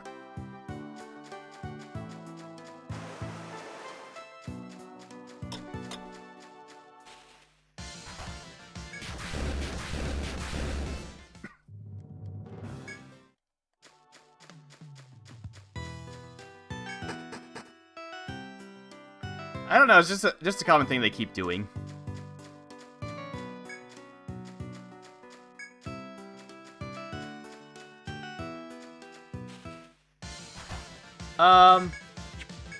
I don't remember seeing what they want. I mean, I do have Mystery Dungeon 2. It's not translated, which makes it a little bit.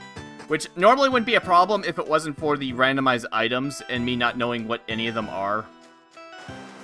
Even if I do recognize the characters for stuff like Medica and such, and the fact that some items have icons like the threads. But I don't remember what twos looked like. One's had her eyes closed as well.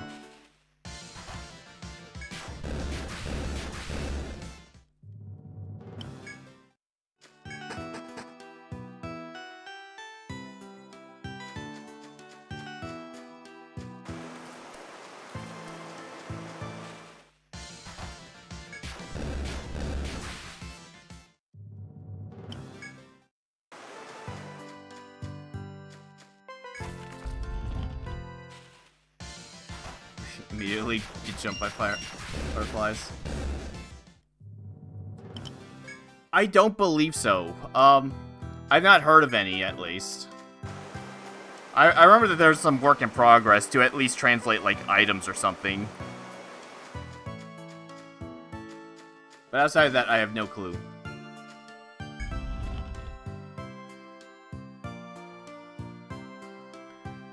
As you proceed through the hidden forest, you eventually reach the supposed Golden Dragon's lair. You see felled trees and pockmarked ground, but the Gold Dragon itself is absent. If you wish to challenge the Gold Dragon, you must lure it out with the dragon bell you received. Yeah. The bell sounds clearly, echoing slowly into the still forest. Suddenly, a roar that shatters the heavens answers the bell and bolts of lightning rain from above. A blinding white light shines. When it fades, the shining Golden Dragon is coiled before your eyes. The time has come to use every bit of your skill and training to overcome this ordeal. I did write down notes on what I'm supposed to necessarily do with this stuff, because this dragon does not like buffs at all. Let me at least get my text document so I can actually see it over things. Yeah, I know. 11 buffs if it's above 50%, 7 if it's under 50%. I wrote down a couple of notes that I need to do because these dragons are mean.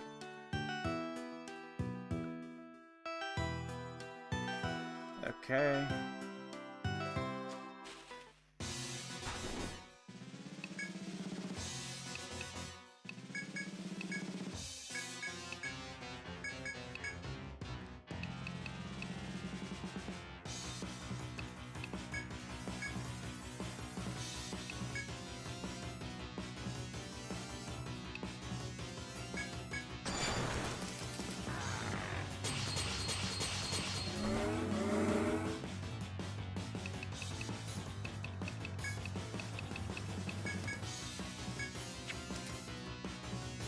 Okay, we're at 4 right now.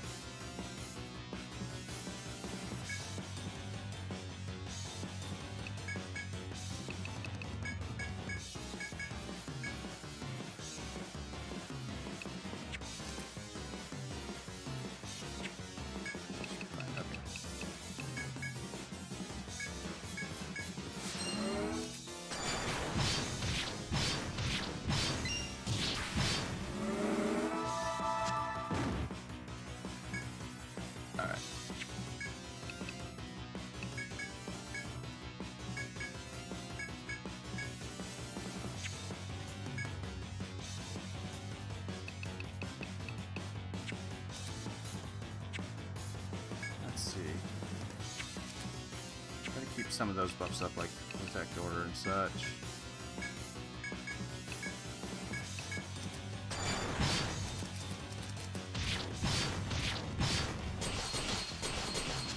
Oh, joy, paralysis.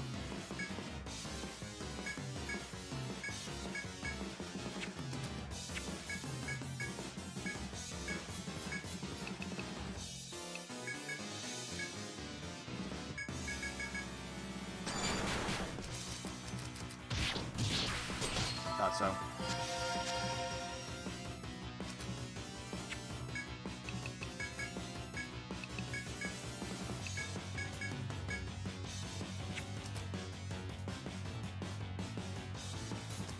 Just making sure.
Oh, thanks.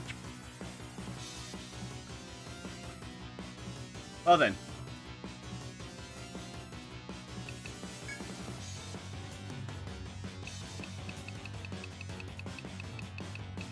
Okay.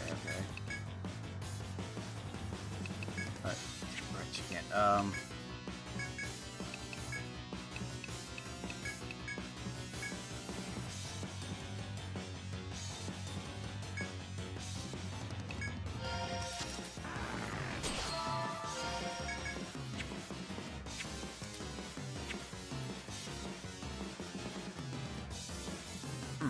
Okay. We're good. No problems. No problems at all. Okay, so he doesn't really curse. I wouldn't. You know what? He can handle being cursed. Wait. Right. He's not attacking this turn because Berserker Bow and all that fun stuff. Okay. Okay.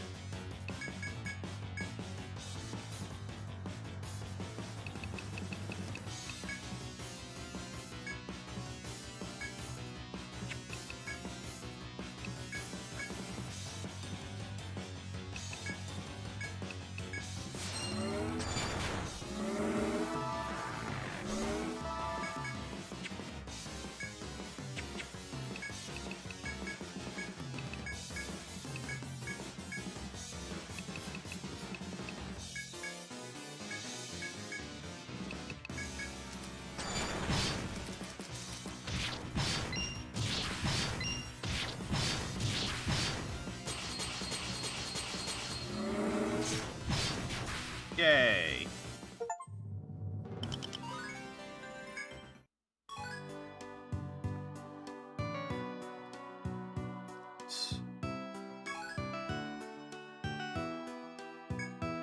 After fighting with all your might, you finally succeed in subjugating the Gold Dragon. The Golden Dragon's corpse begins to emit a brilliant light, which then dissipates into golden particles. Particles drift into the air, eventually coming together to form a sphere.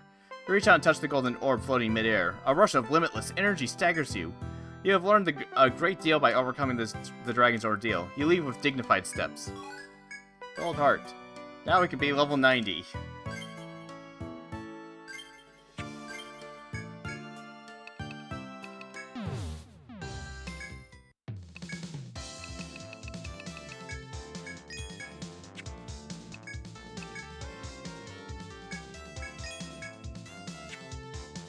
how many threats do I have?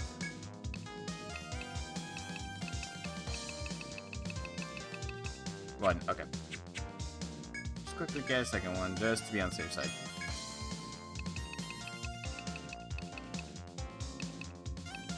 What, not Medica, Nectar 2's back. I keep wanting to turn that quest in, and then I remembered, oh right, there is no quest to turn in. Let's see. Oh yeah. Welcome back, guys, huh? You came to see Mr. Lindworm? Okay, so I'll show you his room. Follow me. Ah, it's you. Thanks to you, my wounds are healed. I was just leaving to vanquish the dragon. What? You've already slain the golden dragon? I swore to defeat it even at the cost of my life, but thanks to you, I'll live to see my princess again. Thank you, valiant warriors. When I return to my homeland, I'll tell the story of your service. Well now, I must hurry home to the next ship to confirm the princess's safety. Farewell, noble warriors. Yay.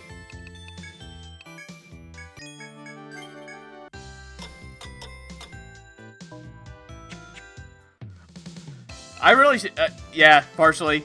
Also because I have a tendency to just use a thread and then just rush through, sell all this stuff, and then just immediately run right back into the labyrinth without thinking about it. Not just because of the squirrels, but yeah, it's a good reason as any either ways. Let's see. So we killed another dragon. Got another quest. Shroud in the Abyss. Oh no. When they say skilled adventurers, they might have to be referring to you. This request is from the Armor Road Fishing Committee. They haven't been catching fish. Supposedly there's a giant sea enemy lurking in the second stratum eating all the fish. Tons of fishermen live in Armor Road, and they depend on the sea for their livings. If they go out of business, so too will my bistro, and all of Armor Road too. Ha ha ha ha. Wait, that's not funny. Look, hurry up and beat the tar out of that monster. Well then, I'm counting on you. Set out, adventurers.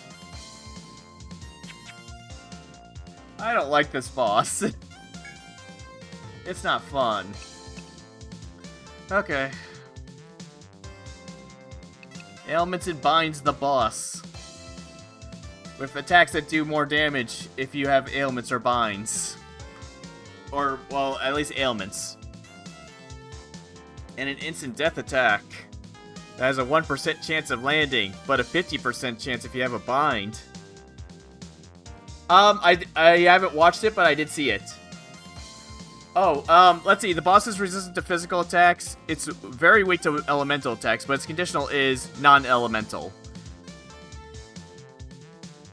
So, you can't use composite elemental attacks to get it.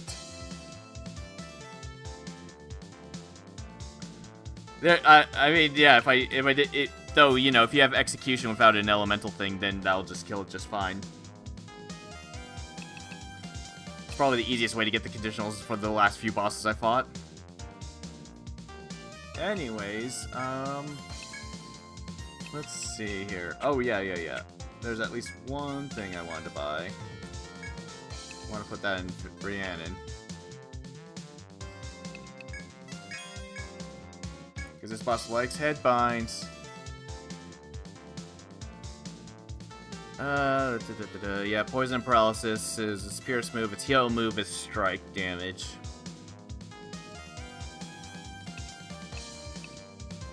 So if I give everybody some strike resistances.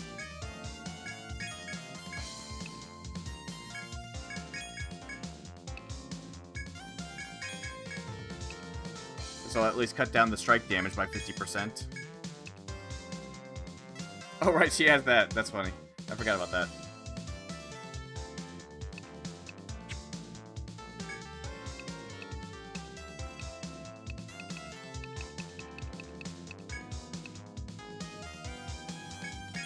That's fine.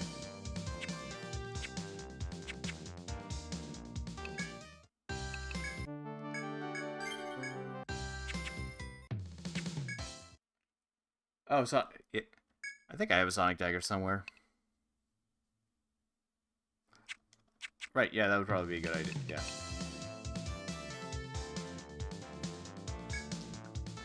Where? Pretty sure I stored that. Oh yeah, I have two of them.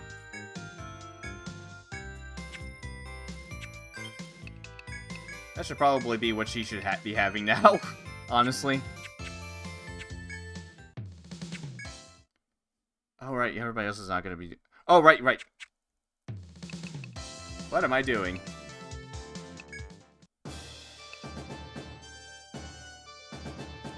Let's see.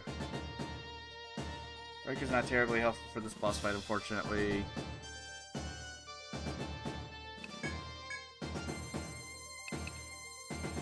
Let's see, keeping Adric around is probably good. Adric. Not necessarily. Okay. Obvious choice.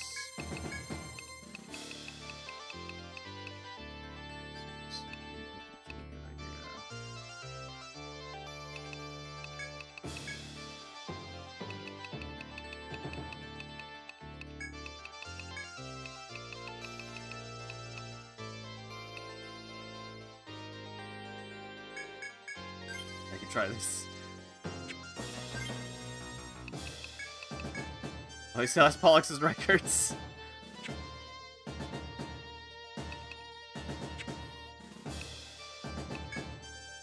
Alright. Easier way to just change the equipment is just to go into here. Alright, get that. Get that back. Break, I need to change the Reika stuff anyways, but whatever.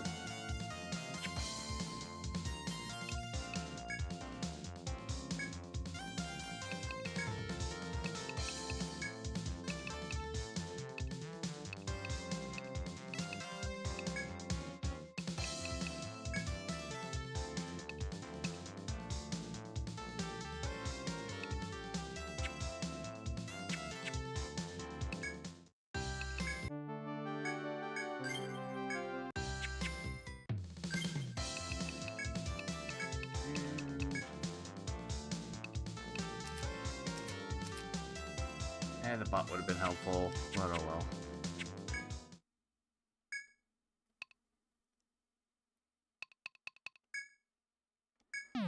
well. Because egg droids are immune to binds, and I made him a monk, so he has Breakfire Fist. Yeah, he also has what was that other skill I taught? Let's see, not just that. He has Breakfire Fist.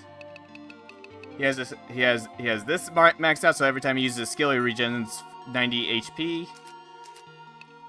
Which I leveled up Overheat enough. I think this is at 70 HP, so he recovers more HP than he takes from Overheat now. If I was actually smart, I would have leveled up at least one of these bots, probably the red one. Yeah, and he also has Virus Scanner, so there's that too.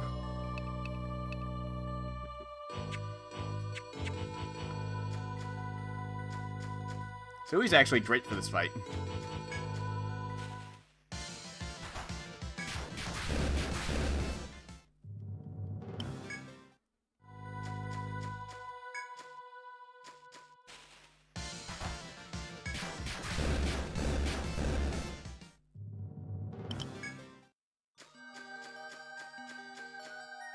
These things are gonna... Yep, of course they're gonna come back right when I come over here.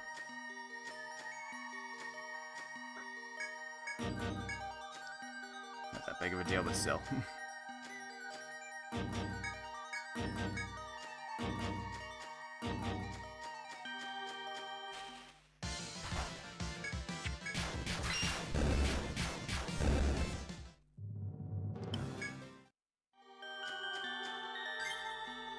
What level was he? Was I paying attention? Oh, he's 57. What? That's close enough. Whatever. 57's fine. Probably. I mean, he's doing elemental damage, so he exists for that.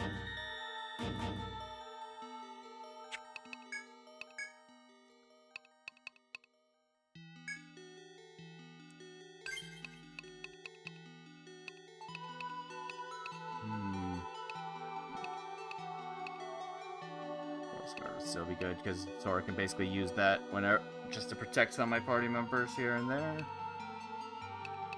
Or I could just spam. Man. I'll stick with this right now. Probably not. I was debating which one would be more helpful. In terms of yeah, honestly, Hellfire's probably perfectly fine in this situation. Yeah, Ouroboros is not really necessary. I mean, they could probably, hell, they could just have Aegis, because this boss doesn't even have elemental skills.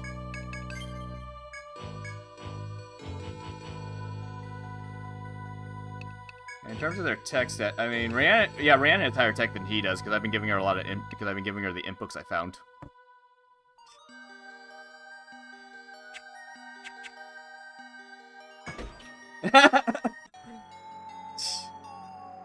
You step into the hall where the gluttonous monster resides to do battle with it. An unimaginably gigantic sea anemone is writhing grotesquely in a sickening manner. Its mouth is large enough to swallow a ship whole. It must be devouring the fish.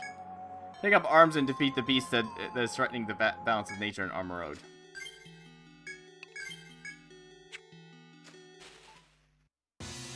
Time for a very unfun boss. Just punch the shit out of it.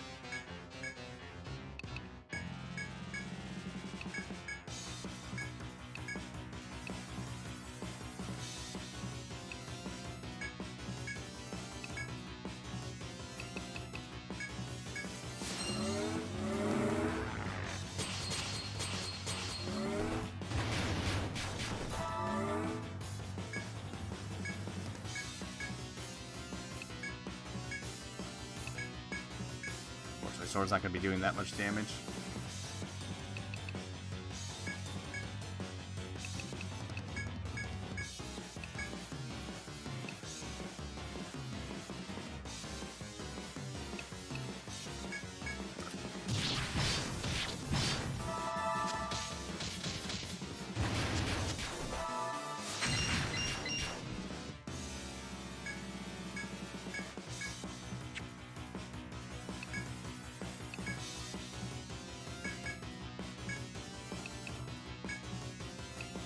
Oh damn it! I only have. I thought I leveled this one up to get everybody.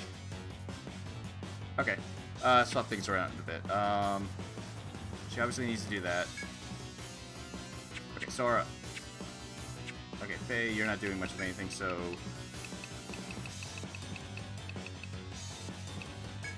To find office areas.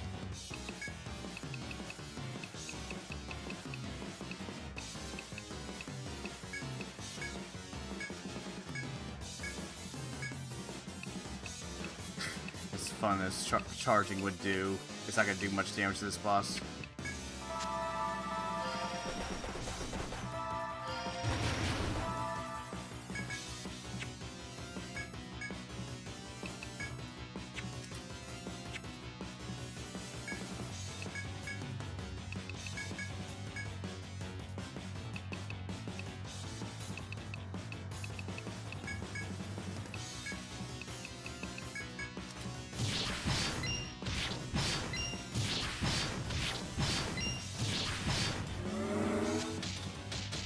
Please stop doing that.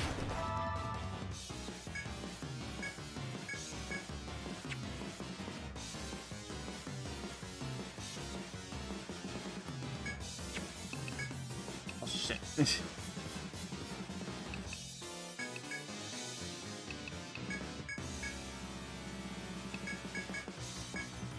Okay, I think I'm fine.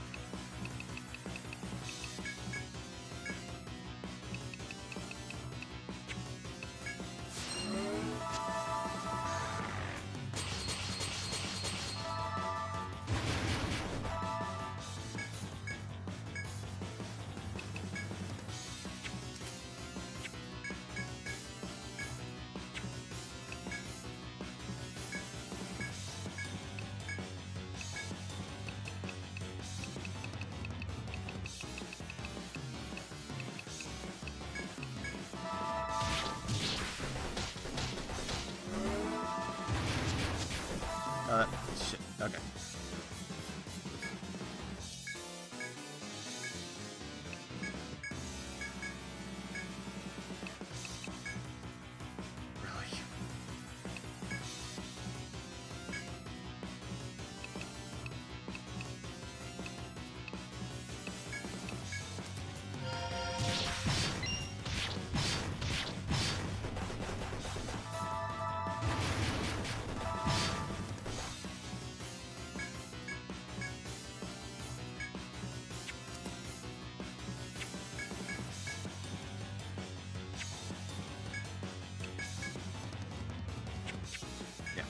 Just keep punching.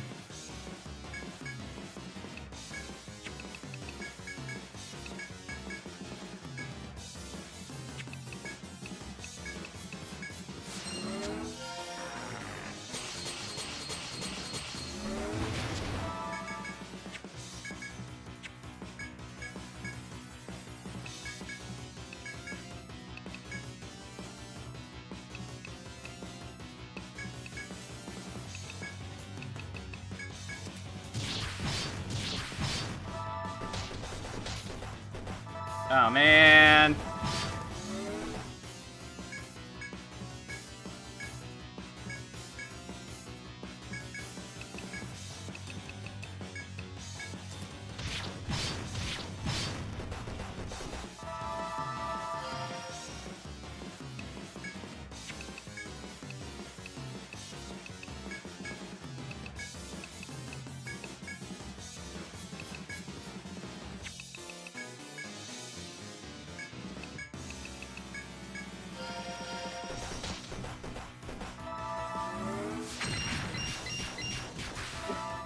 Thank you, Sarius.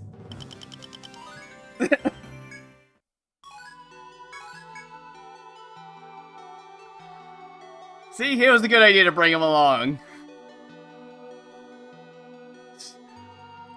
Your weapon thrusts into the sea an enemy's vital area and convulses in agony. Its massive form goes limp, and you take a deep breath in celebration. The request is now complete. Hurry back to the bar and report your victory.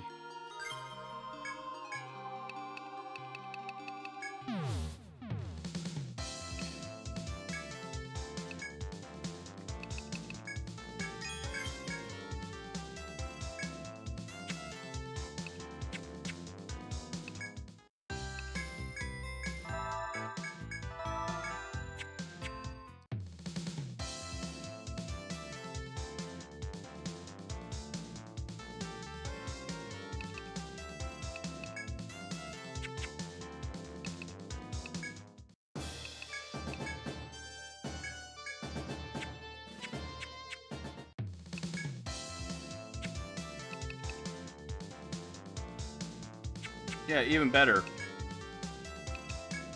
Where was that? Let's see, where is he? Level 58, and he still has Pollux's records equipped, too. He doesn't even have anything remotely special. I mean, he had that to make it so that that one healing skill did, like, very little damage. Because that just cut that damage by half, but still.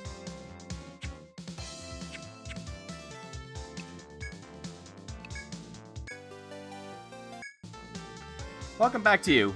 Looks like the enemy has been defeated. The fishermen have all set sail again. That's good. The fish from around here are so delicious. It'd be a shame if we couldn't eat them anymore. But no worries now, right? Hey, why not order something to eat while you're here? Oh, and before I forget, here's your reward. I think that was yep, that was the last one.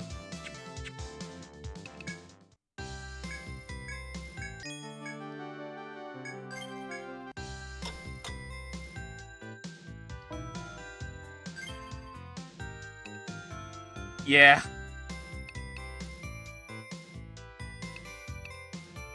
But, alright.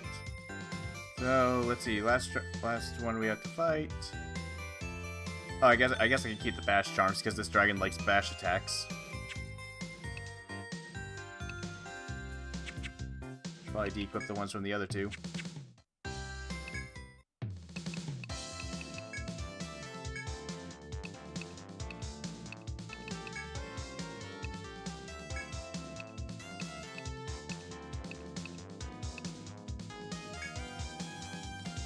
Really have anything equipped now that I think about it.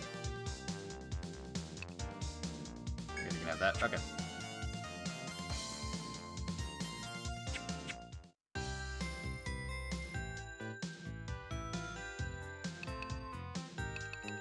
Save again. Alright. Molten Caves. He just stepped into the lava cavern in search of the Red Dragon. He noticed two girls poring over a map. The girl seems suspiciously out of place in this boiling cavern. You decide to investigate. When you ask the girls who they are, the foreign swords woman responds with difficulty. I'm Hiragi. The girl over there is Agamede. The girl calling herself Hiragi seems to be extremely shy and unable to say anything more. The robed girl Agamede seems to have no interest in you and plays listlessly with her robe. Suddenly, Agamede looks up and nods with an understanding expression and forcefully pulls Hiragi away. Though you are worried about the now departed girls, you recall your objective and return to it.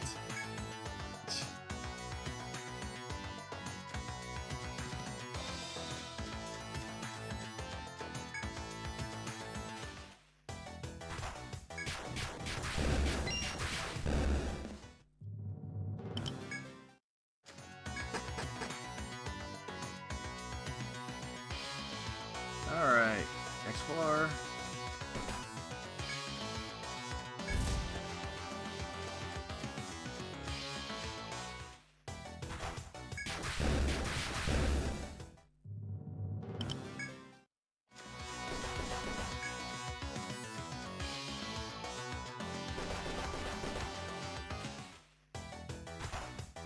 Yep.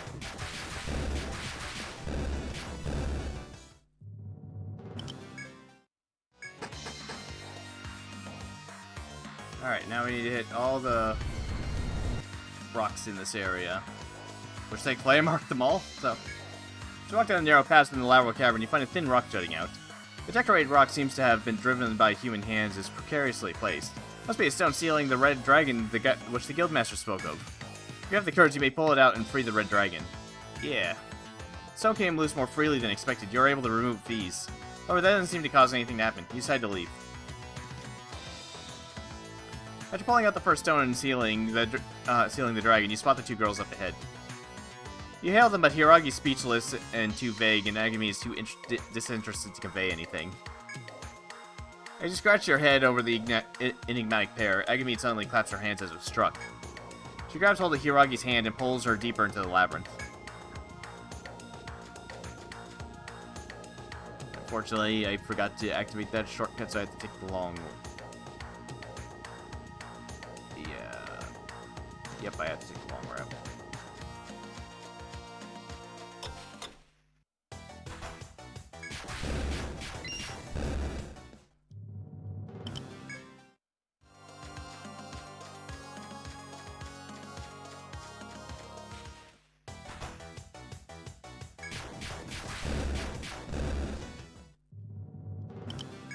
Yes, indeed I do. Not much I can really add on to that.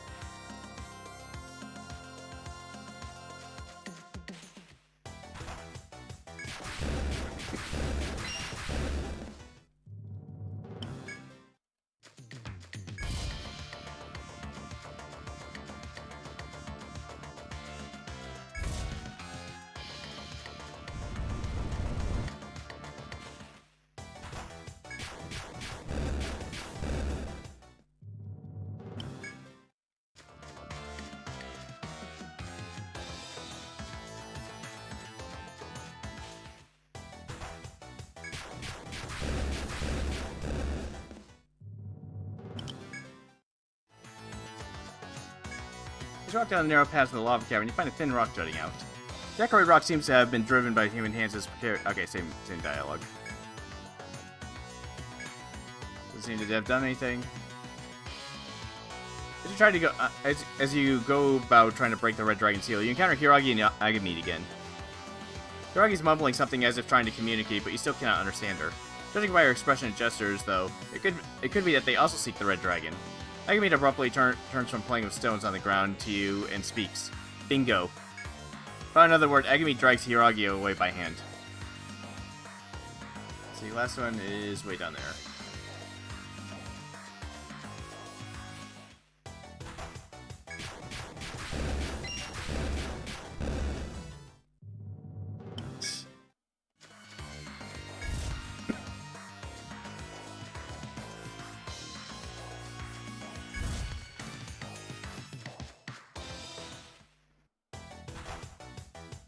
Ah, man. Whatever. Okay. At least it's dying at a decent pace.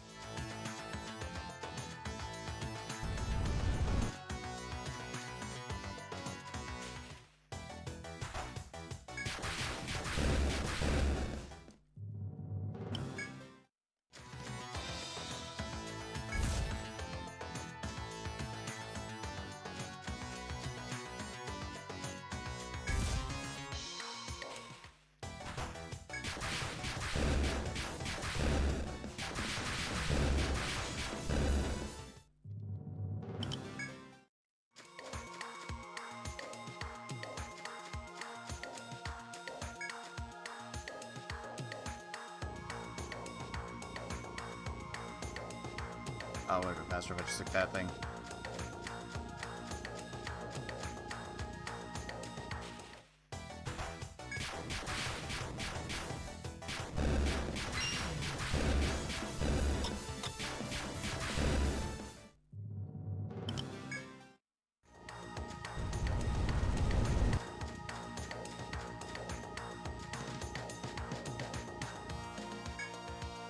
Alright.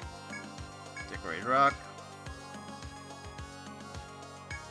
The entire cavern begins to shake, and a dreadful, unearthly cry reverberates throughout. Pulling out the stones must have activated something and brought about the Red Dragon's revival. You vow to venture through the caverns in search of the resurrected Red Dragon.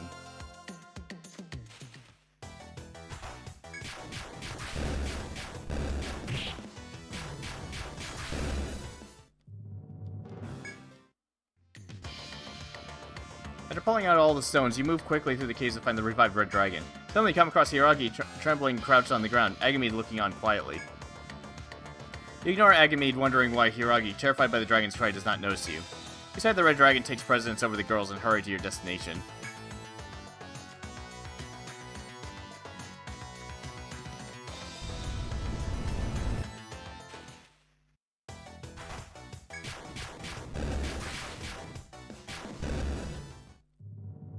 Yep, the 9% chance to use Howling.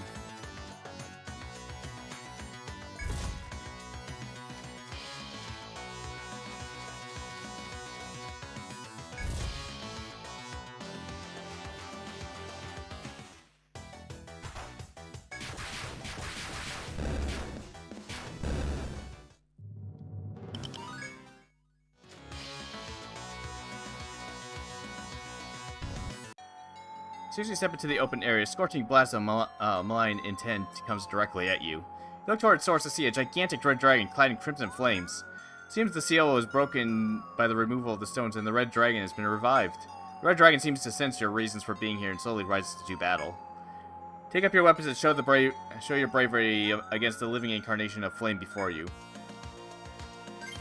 It's very possible that I might have to adjust things, considering the weapon that Faden has is fire damage, so that's not going to help in this fight at all. We'll see how our damage actually looks at when I go through it.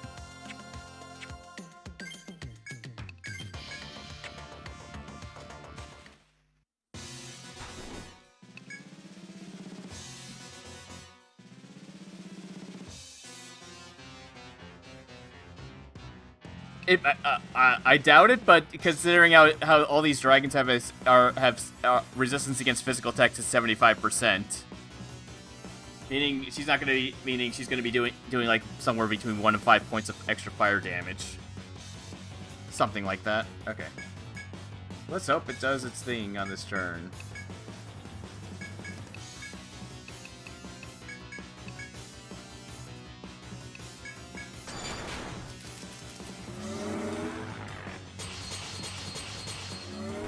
Yay, okay. Now then.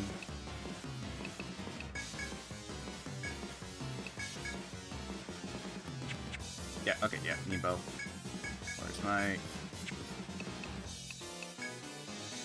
Use a limit, just to get that out of the way. Attack.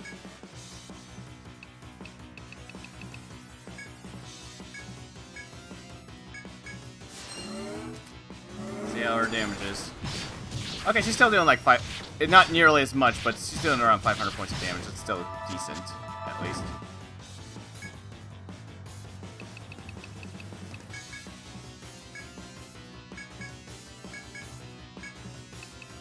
What if I freeze arm Sora?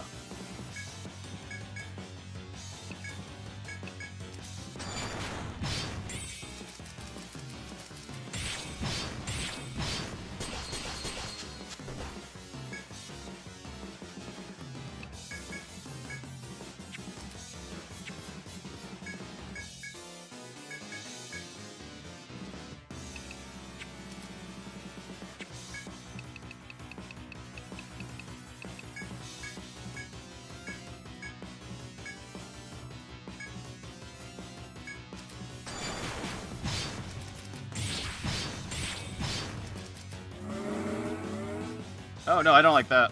Don't buff yourself. Okay. Oh, he's gonna do his firewall on this turn, so.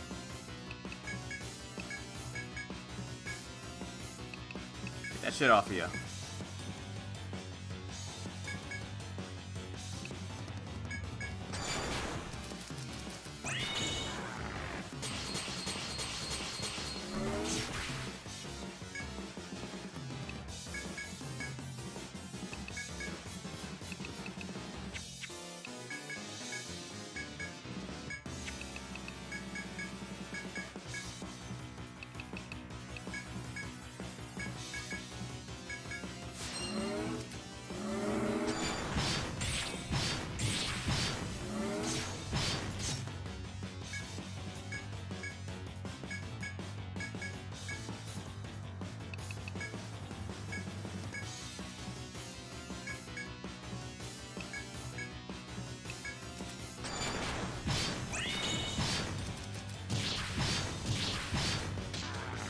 Of course, he uses Howling now.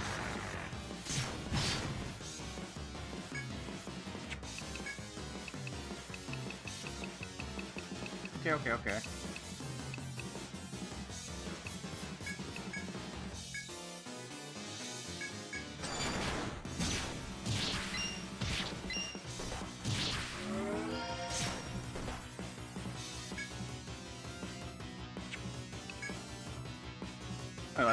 I'm surprised that only lasted for one turn. Okay, cool.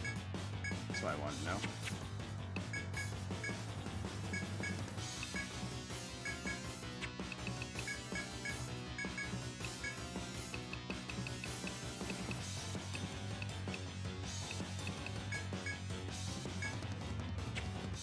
Oh, actually, no, dispel the damn thing. That one thing I keep forgetting. This boss really likes to keep his buff up. I think when I checked its thing, it has like a 59% chance of giving its attack buff as long as it doesn't have it. So if I keep constantly dispelling it, there's a very high chance it's just going to keep constantly spamming it. Yeah, I guess I've seen it do weird stuff like that before. Yeah. Actually, can read it. Alright. Okay, it's fine.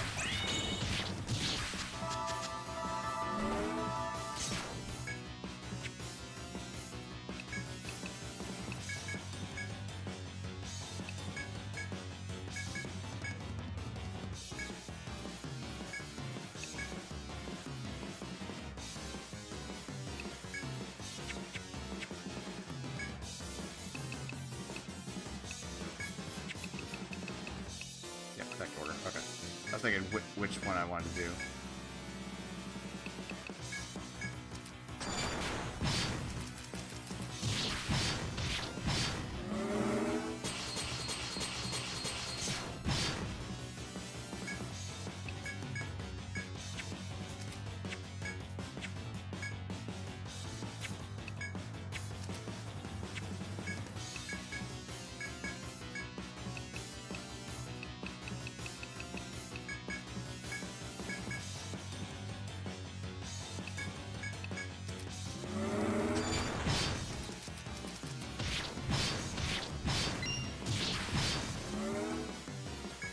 Buffed himself. Right, I should have been paying more attention. Okay, how about that? Oh, never mind.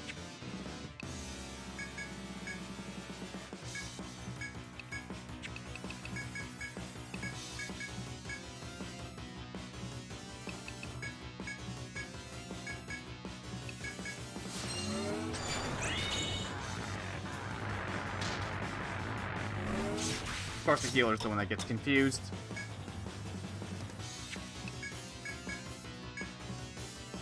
Right. Right. That part.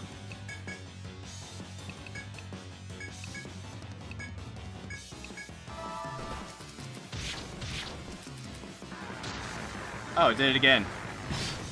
How rude.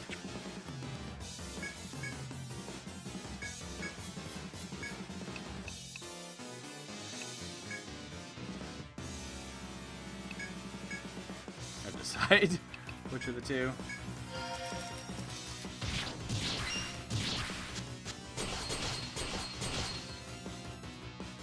Alright then. Okay.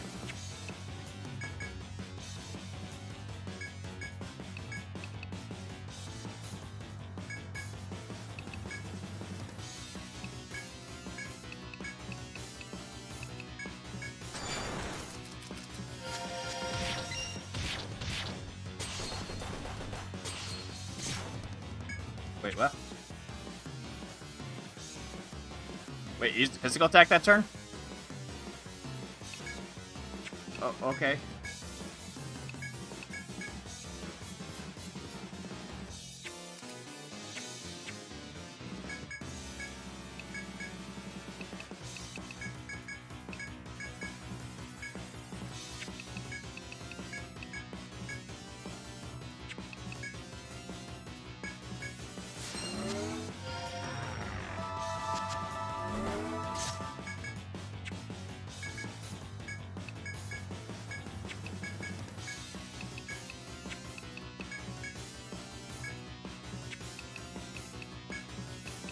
Got my door, just to be on the safe side.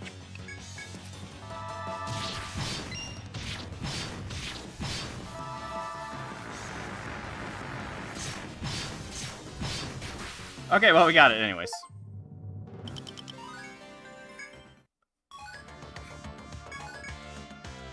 As you fight on through the fire, storm of fire, you finally succeed in defeating the Red Dragon. The Red Dragon collapsed, slowly closing its eyes, after which its immense firm form bursts into flames.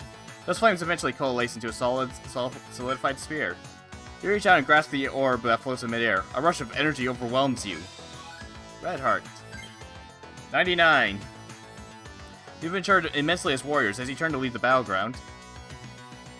Out of the blue, Hiragi and Agamede waltz into the Red Dragon's hall with innocent looks.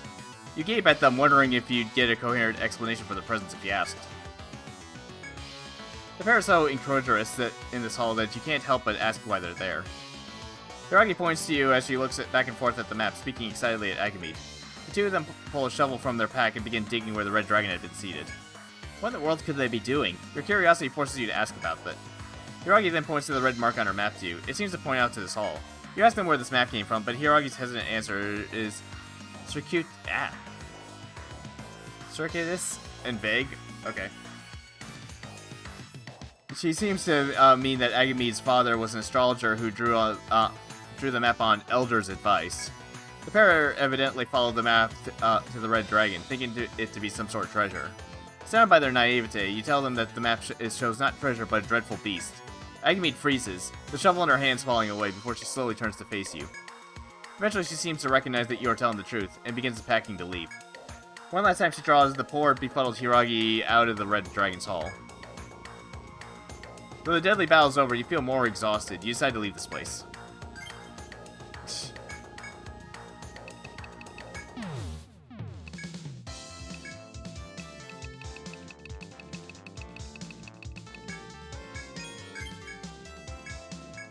Neat. What does Sunblade do? Okay, it's a rapier. Gotcha.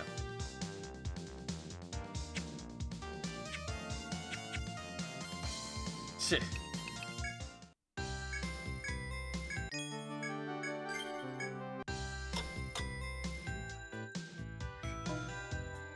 Alright. That's all of those. Elder Dragon is basically all that's left, and I have to actually go back to his island again.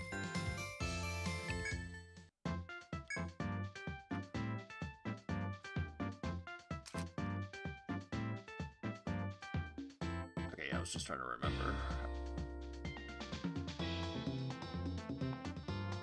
Okay, yeah, it's okay.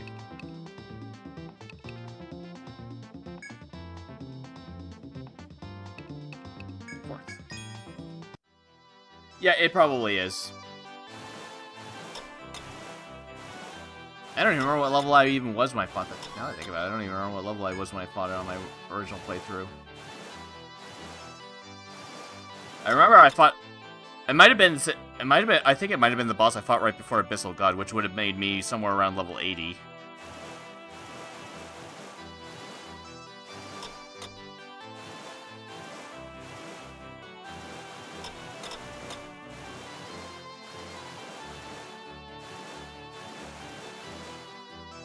Oh, there wasn't an arrow here. Of course there wasn't.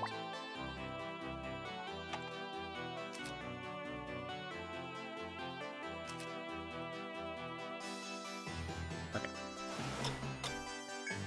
Return to the flowing forest where you heard the mysterious voice and dropped anchor. The same magnificent voice you heard from before echoes from above. Welcome, frail humans. It seems you have defeated one of the 3 dragons, the Great Red Worm. By now you have surpassed the natural limits of man and gained new power. You have earned the right to walk the path of heavens. Show me the keys that open the door. As you raise the 3 orbs you won from the dragons, they begin to glow brightly. Well done, mighty humans. You have opened the way to the heavens and reached the final trial. Beyond here is a land unknown to man. If you are firm in your decision, return here again. It will be at that time that I shall stand before you fragile humans as your final trial. The voice then fades away. Only the residual effects of the magnificent presence remain. At last you have defeated the 3 dragons and earned the right to challenge this grand entity. However, it would be best to return to Armor Road first before the battle. Right, yeah, I know. Alright. In other words, you'll be facing the Elder Dragon's ordeal. Fighting a dragon is not unlike a god. I don't know how they heard, but your allies have been gathering at the port to help you out. You should make use of them. It seems that one good turn deserves another. Now, everyone, prepare yourselves. You'll be challenging the dragon god self to a fight. Let's see. Just checking to see who I got, because I can't remember who everybody is. I shall aid you. Kurana, you'll fight that divine dragon. My master's search continue. Oh, okay. My master's search continues, but I owe you much. Call on me and I shall answer it. That is the way of the ninja. I may be not of use, but I shall assist. Yeah, that's... Yeah, Kirikaze. Who's not... Okay, level 95. Alright. Me at bar. Me drink. But me hear that Kurohana take on aerial force from Toma. You help me, so me help you this time. Toma coming too. Maybe not so good at this, but we make good meat shield. Okay, I remember specifically doing this one. Mostly because Bergman is very good at keeping the boss bound. And Toma's good at keeping your party healthy. Because he has lots of items. Princess and crew.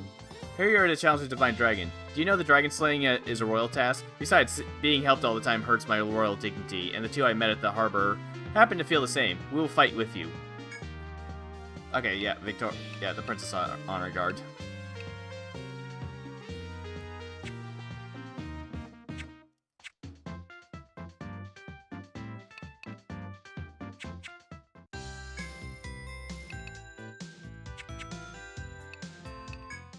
Oh, that's not where I want to go. Yeah, I need to restock on Amritas and stuff.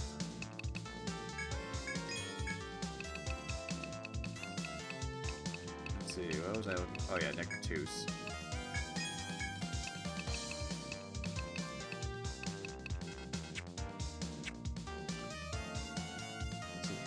Oh yeah, now I remember who I used for that.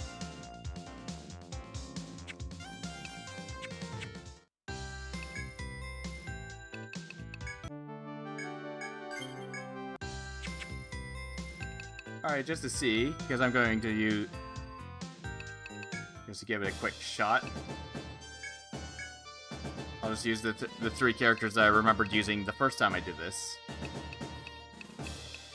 Which, of course, adds Sora, and Phaeton because they were my main damage dealers. And Sarius! Those are the 3 I used when I fought Dragon God the first time.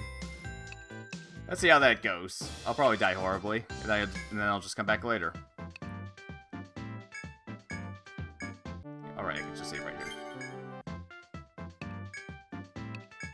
With Bergman and Toma.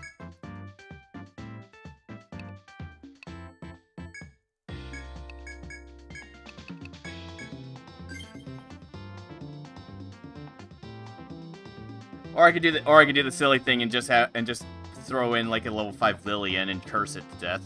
That's always fun. So can't Ouroboros guarded this group. And this boss uses basically everything.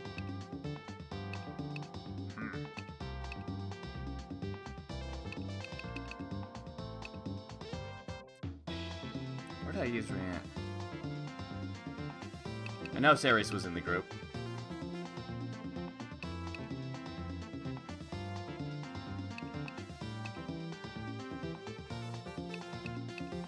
Yeah, I legitimately don't even remember what I even used with these. Why not?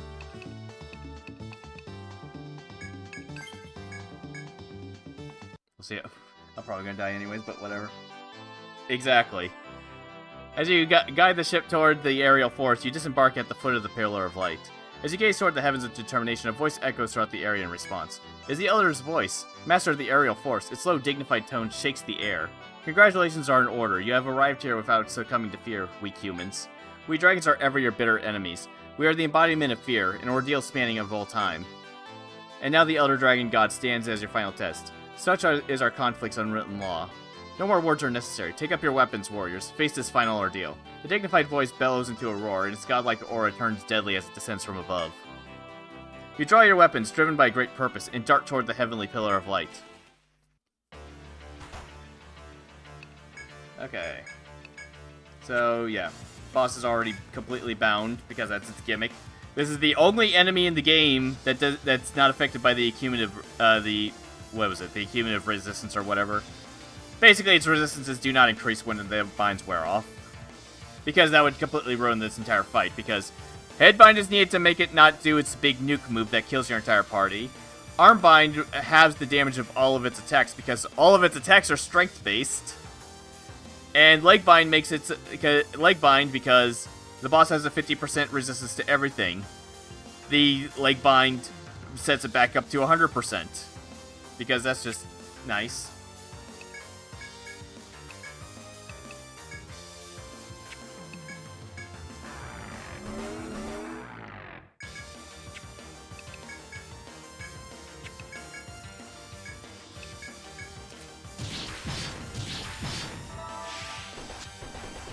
Damn it.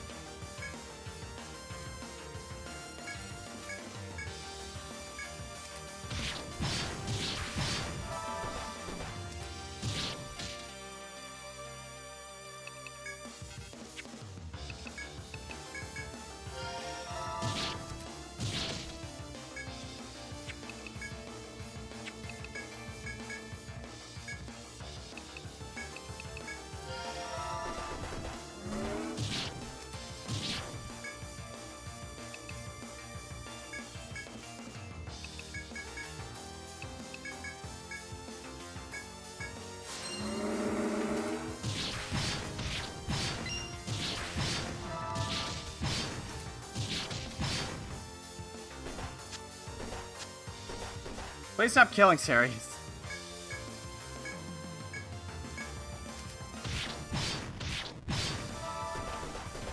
Yeah, okay, there it goes. Yep, definitely need to be higher leveled. Didn't even get a single meteor out.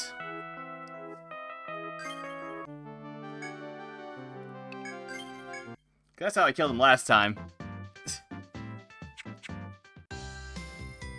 Yeah, he's only level 58, I know. It was higher level last time because I went out of my way to actually grind him up to everybody else's level.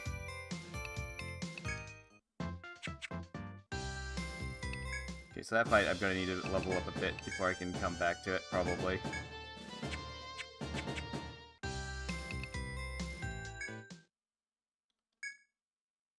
Okay, we still got the 6th floor.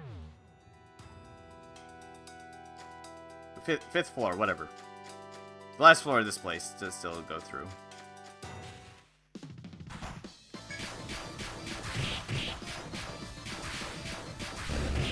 Alright, I forgot. I can't necessarily just auto-battle everything here.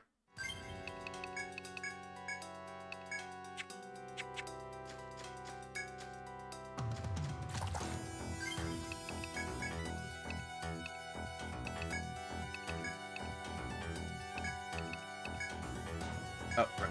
Give it back Horville, why not?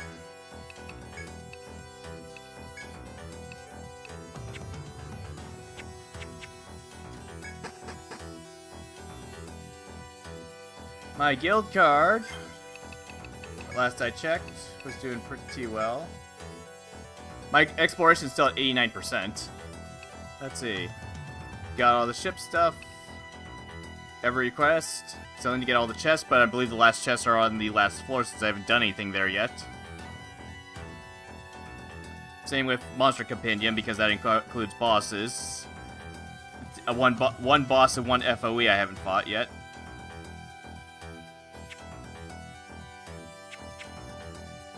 Thinking about it. Oh, and a random enemy that was in Coral Triangula's fight that didn't show up. I think it was a blowfish or something. Oh, right, he has 90 points.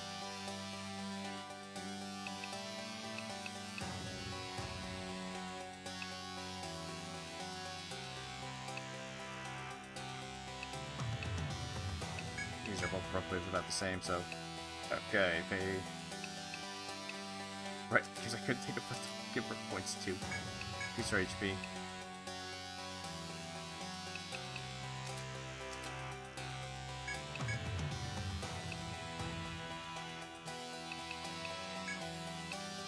Oh, did I? Oh, okay, right. I remember getting the ranged ones. I must have. It's possible that I did that and then forgot to save right after I did all that, because it was a case of I spent all my character skill points. Why do I still have so much left?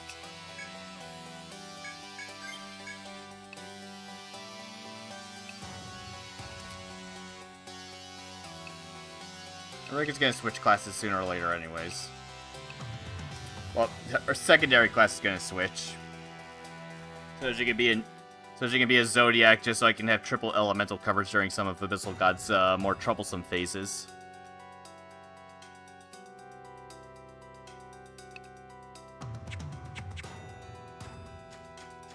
I believe that's when it's under. Yeah, well, I have notes on the Abyssal God for what I should be paying attention to. I think it's when it's like somewhere around 25%, or it's either under 50% or 25% when it has a under 25% or something like that. It has a is when it starts checking for stuff. Like if you're affected by any of the ailments attached to its elemental skills or something, and if one of your party members is at least tagged with one of those, then it won't use that attack on you. But if your party members are at full health, then it'll basically just randomly pick between one of the three elements.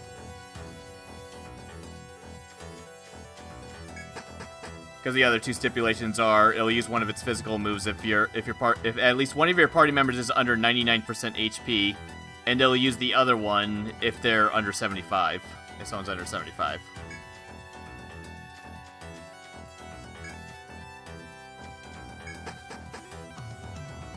Trust me, it took a while of staring at Araxar's list just to look over everything and try to make perfect sense of it and how the flags work and everything.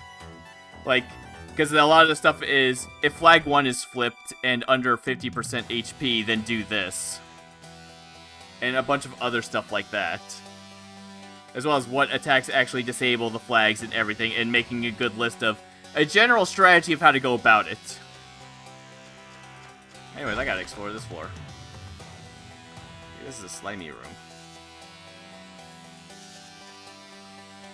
Oh, right. Oh. Have to explore this area sooner or later anyways.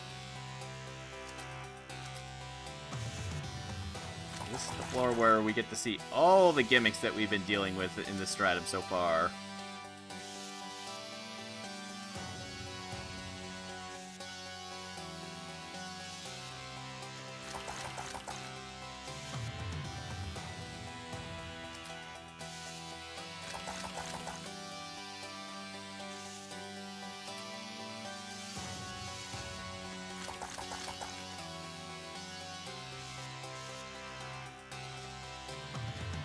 Technically, I could kill the tentacles. Kill some of the tentacles now.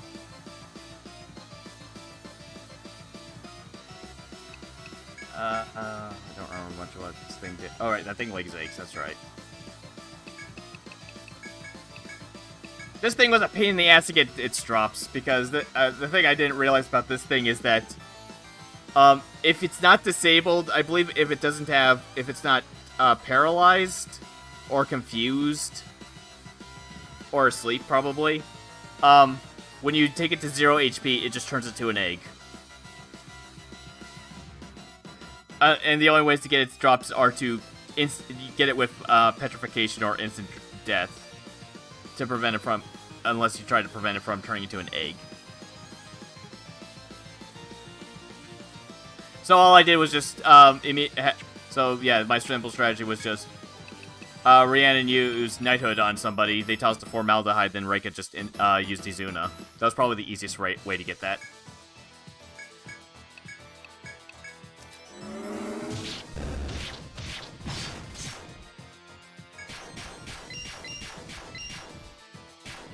Right, eggs.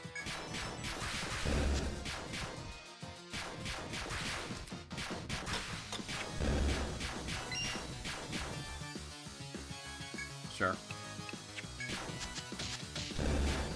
Alright, yeah, these guys do Plague on Death. That's right.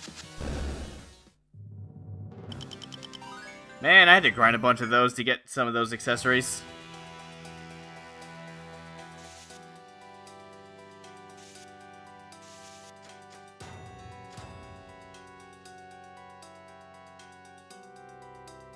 Oh, I see.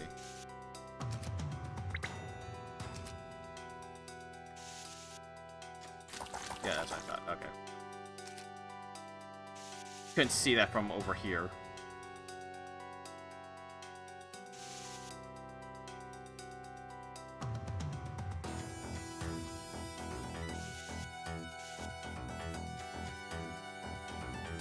Alright, there's the next room.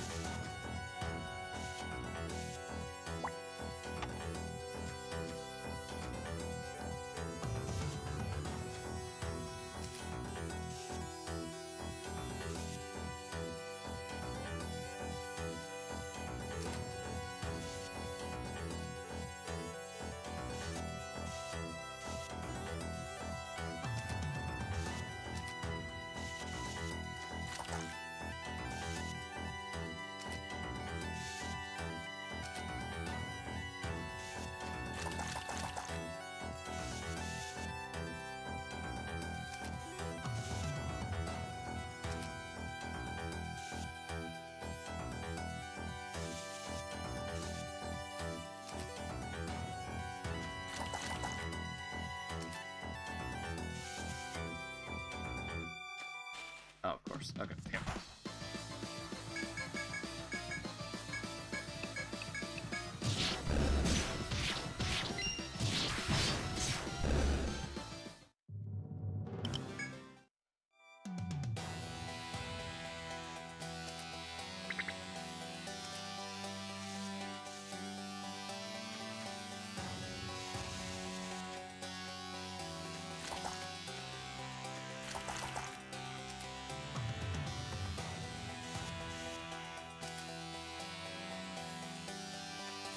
Okay.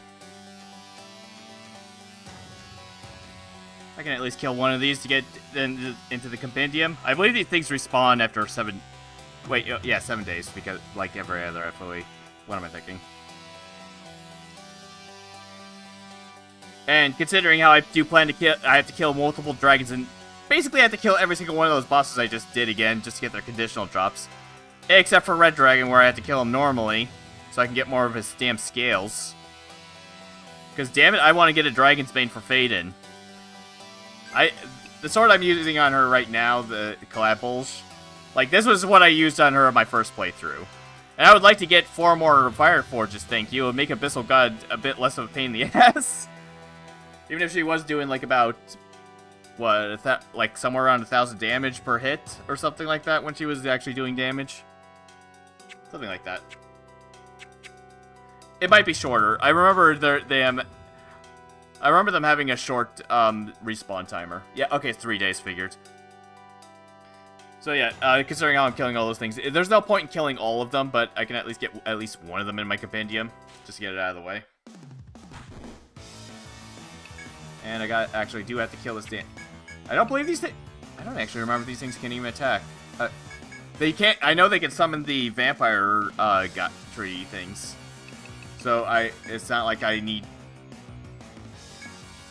It's not like I can just auto-battle them or anything.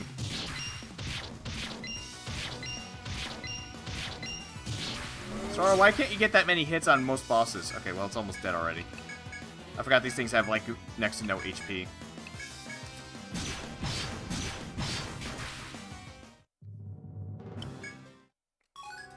Tentacle, yay, okay. Door 1. Ah, yes, this room. This is the room with the sheep and everything. And there's 2 of them in this room. I remember some of these areas have the eye looking directly at the door, which I believe is one of the ones on this side. Actually, I think it's both sides. Whatever. You have to come into some of these rooms at a certain side, but it's not like it matters that much. Hello, pumpkin guys. These are the physical resistant ones. I was just making sure.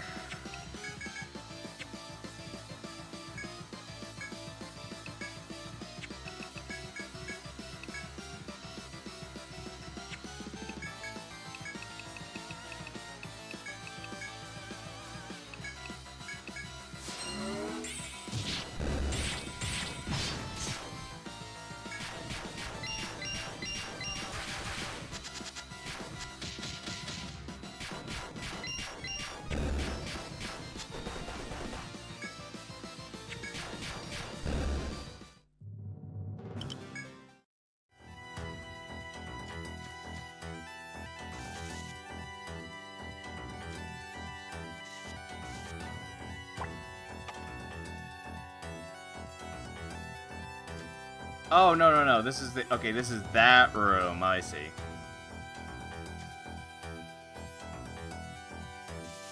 Yeah, the one where I have to angle it, where I have to get this one to chase me somewhere over here to trap the tentacle.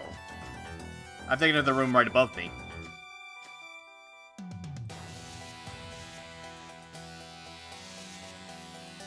That covers 3, because it always does that.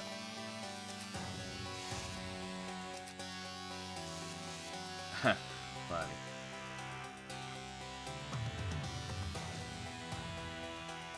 That's gonna spot me if I do that. That doesn't matter. I'm not... All this really does is just make that one just run the hell away from me. At this point, I'm just mapping out these rooms. I'm just mapping out these rooms. Okay, how far down is this going? Okay, right here. Makes sense. Oh. Right, okay. That's it. Yeah, that's what exactly I'm supposed to do. I'm supposed to get this one to go right here so it gets stuck right here.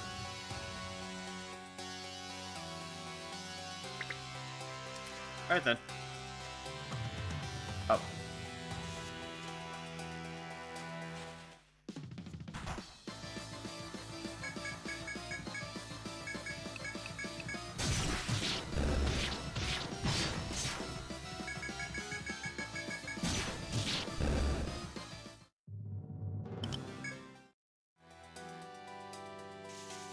That's a much bigger one than I thought it was. Okay, there we go. There. Alright.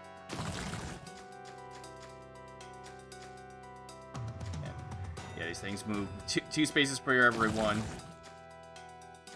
Step down the square so I can keep track of everything.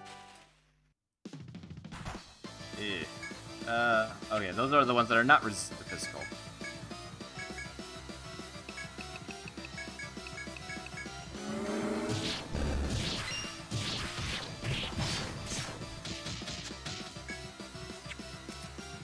Headbinds. Okay, they're gonna use the big ass elemental attack, right? Yep.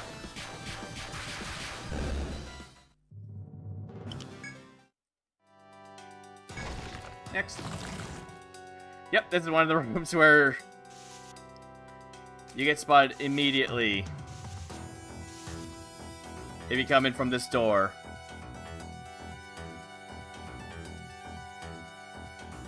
Yeah, I can't remember exactly the spot, but I'll figure it out when the time comes. It's not super important right now.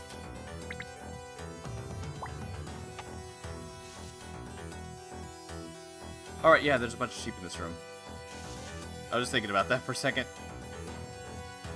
There's also an eye on that side, as I can see.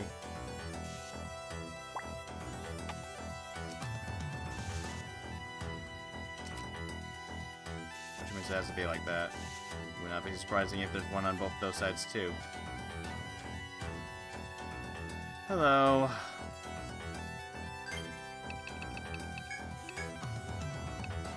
At least I got this. At least I got Root Kick now. That's something. Sword's the only one that really matters in terms of casting it. Everybody else is just... Sure. I think I can still cast Ouroboros if I just have Adric pop out with a second clone. Okay.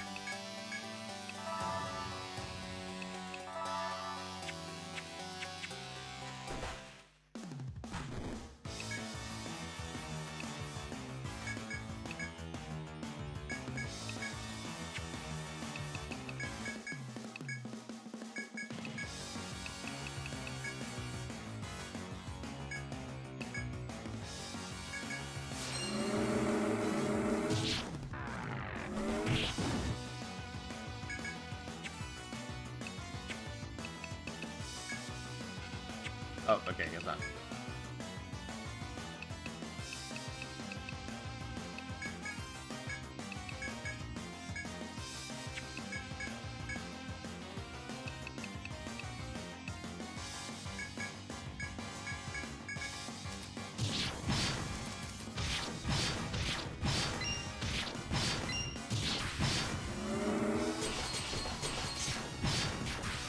Okay, well that died faster than I was expecting.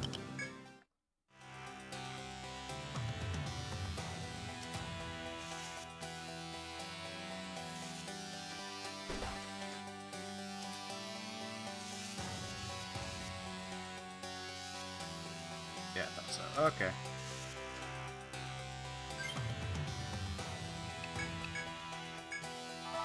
Oop, not that one.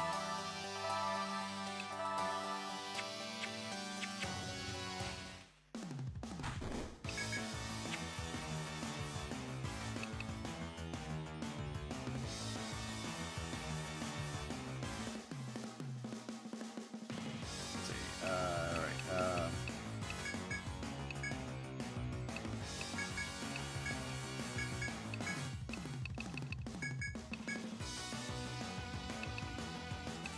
you can sleep, right? I thought so. I was saying sure.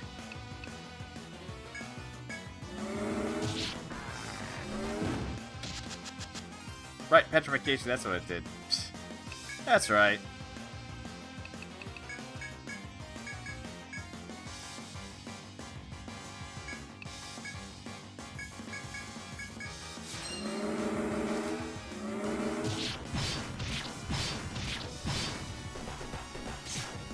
Okay, well, that didn't work out well.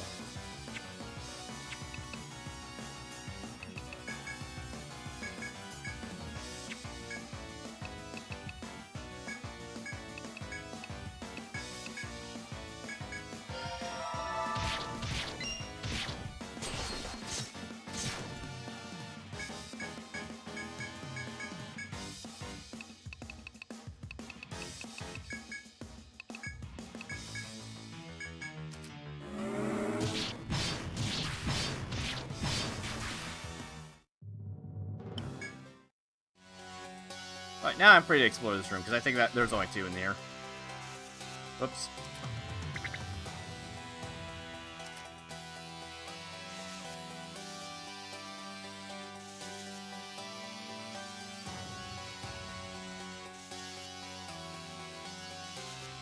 I think there's also a treasure chest in here.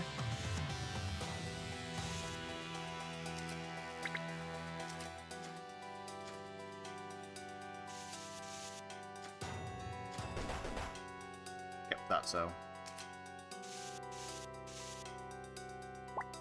Wasn't one on this side, which I'm somewhat surprised about.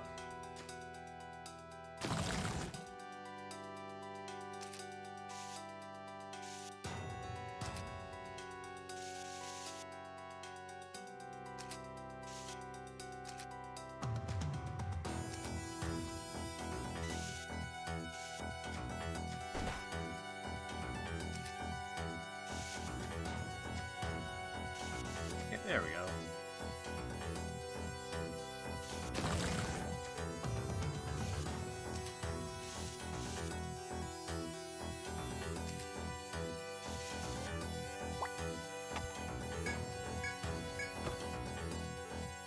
Death Hammer.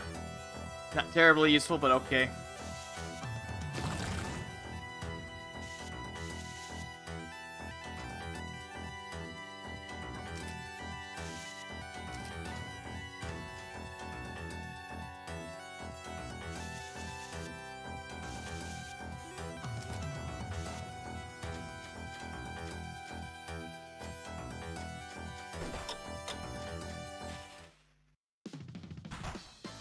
Ah.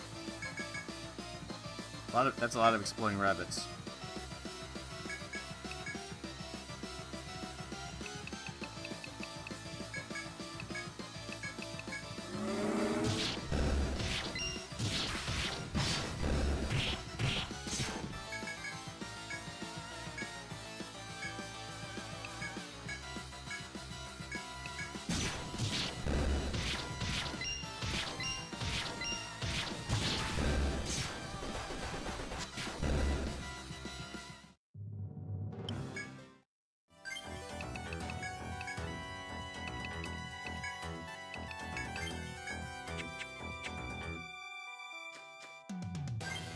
It did stick, right?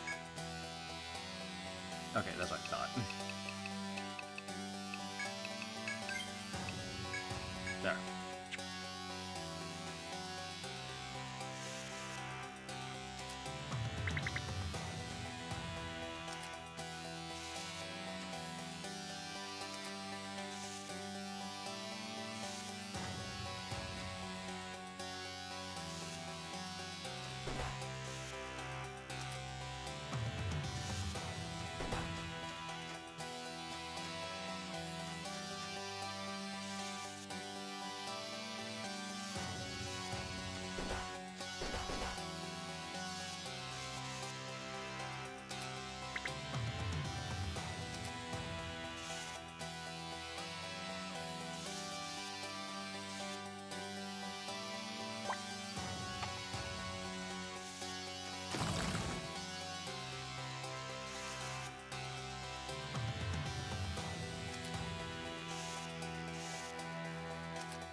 No, actually, I'm fine.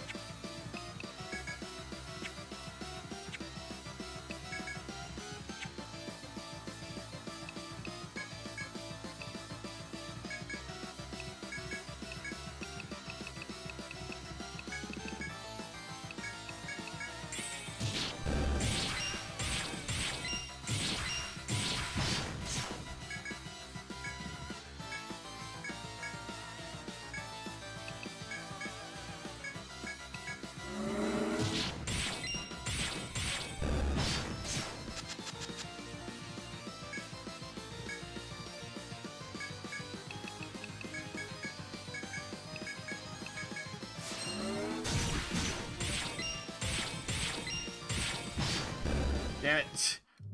One time I was actually hoping that it would attack me. Oh well.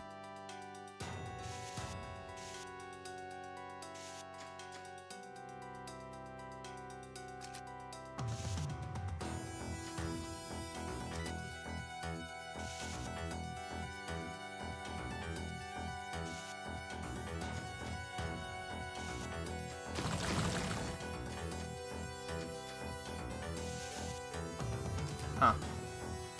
Okay, there's one of them. I was about to say, I haven't seen them yet.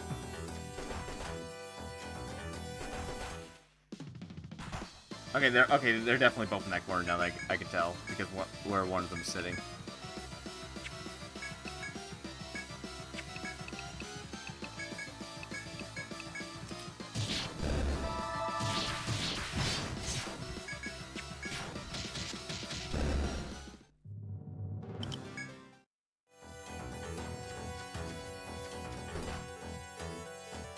Yep, they're both over here. Wanted to mark it so I can tell where they are when they start running away from me. Doesn't matter right now, but good to get all that stuff out of the way.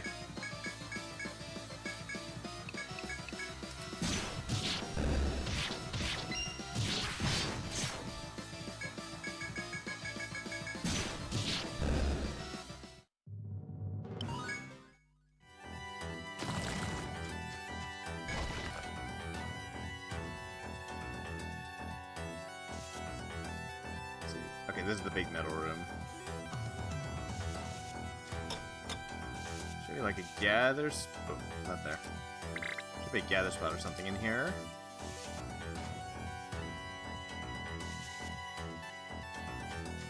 Yep. Take point.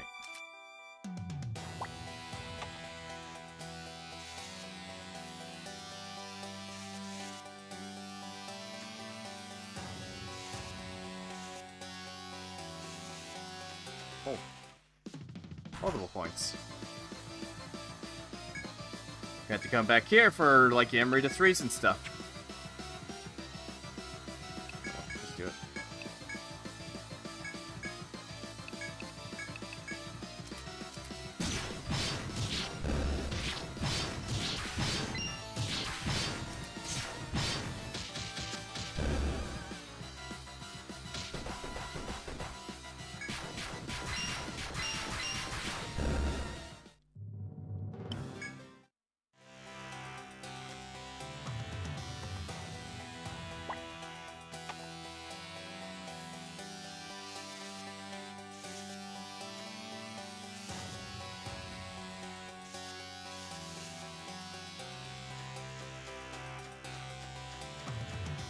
Okay. And,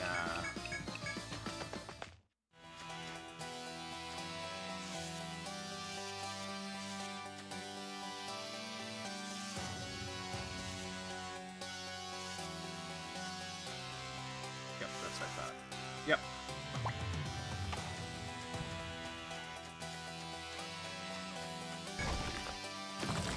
Yep. I know this room. I very much remember this one.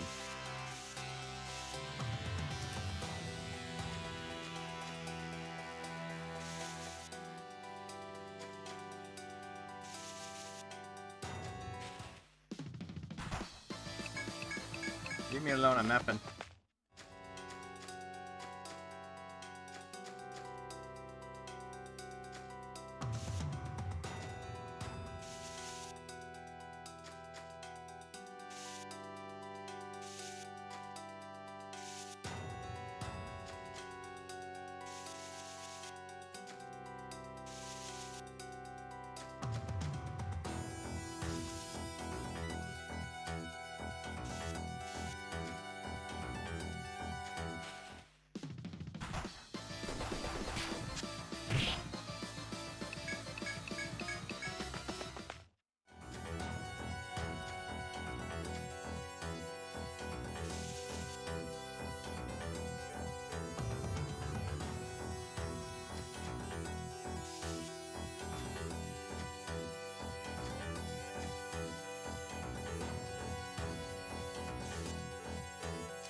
Okay, that's right. Okay, just wanted to make sure.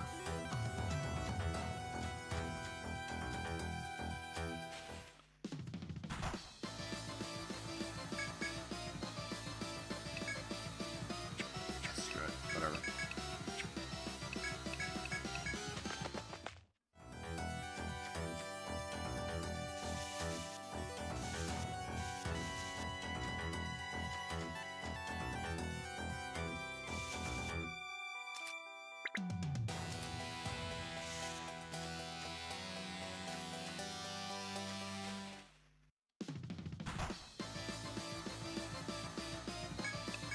An annoying fight, sure.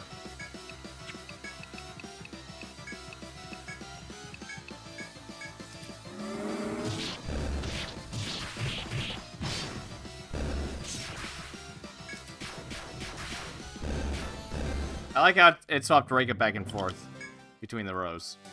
That's all it did. To the character that didn't really matter too much.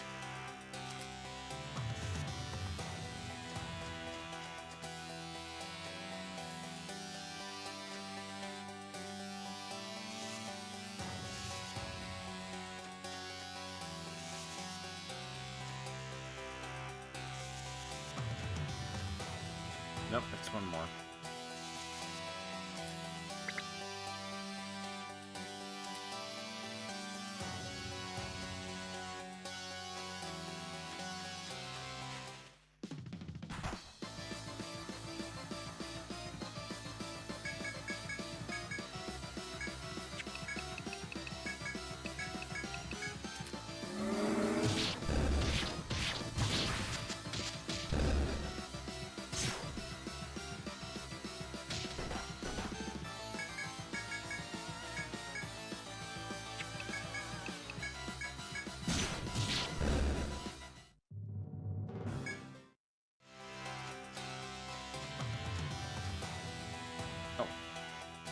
gotta make sure where all this stuff is. That'll be important.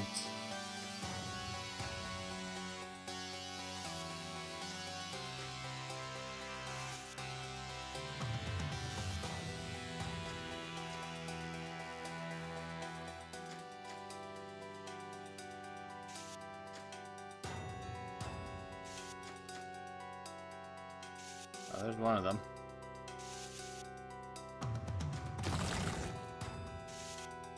Alright, yeah, the other door's right here, right. You have to get spotted at the very beginning of this room, no matter what.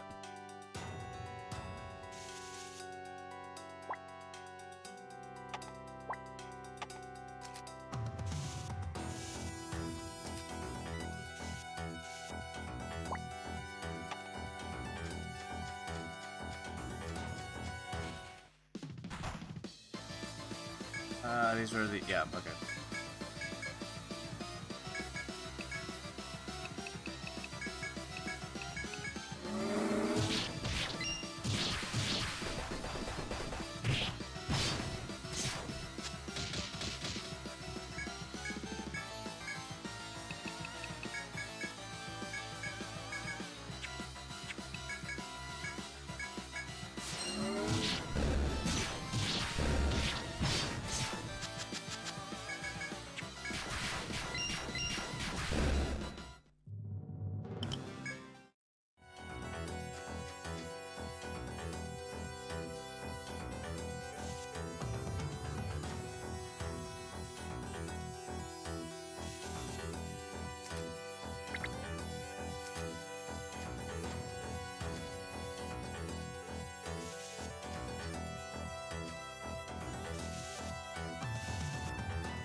There we go.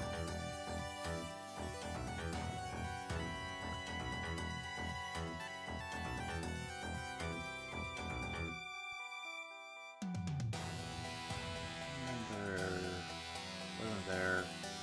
The Merc, I just have to get them right. Right there or something. Oh, right, yeah. I think I had to get them. I had to basically get them, like, right there. Jump in, run away, and then it'll be in this spot, and then I'd be right there. Or something like that. And I had to chase them to run into that spot.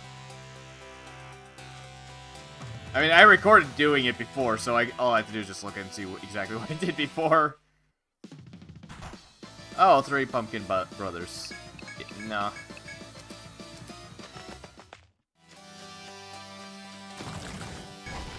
See, this is the dark area.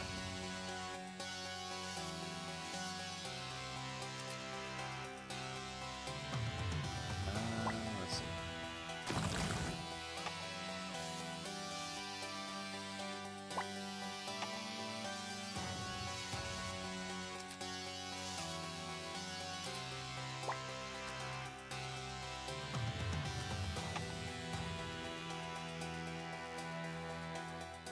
Alright, spinners are still exist.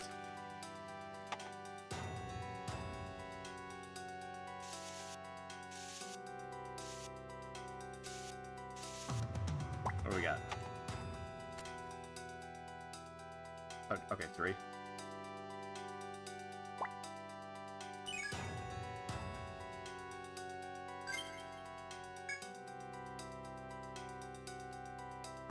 Alright, so yeah, let's take a look and see what's over here. Oh, okay, that's where the door is.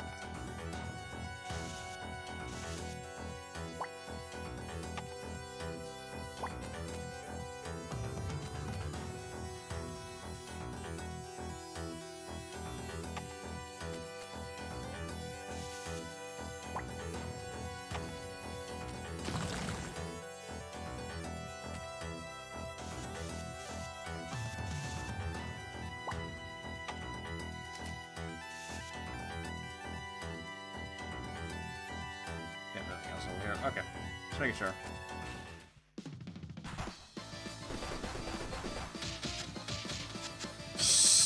That's a fantastic start. Alright.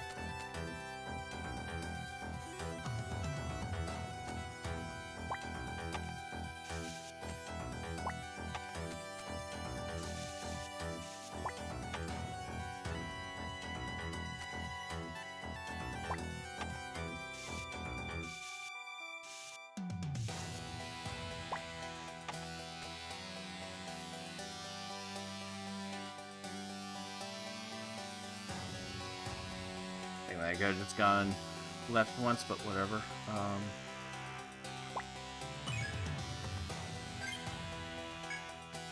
Okay, so I'm facing forward right now. See that going like that. If I remember correctly, it starts up right up here, doesn't it? Or not. Might be thinking of a different spot. I heard that.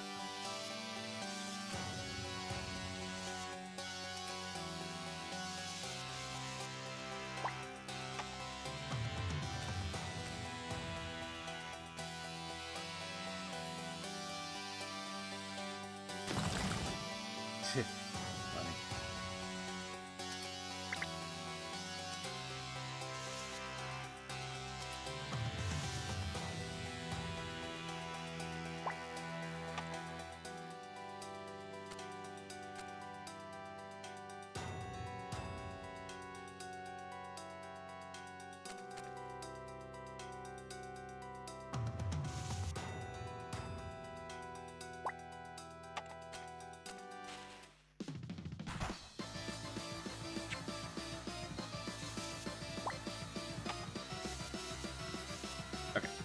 Before I forgot what exactly was going on there.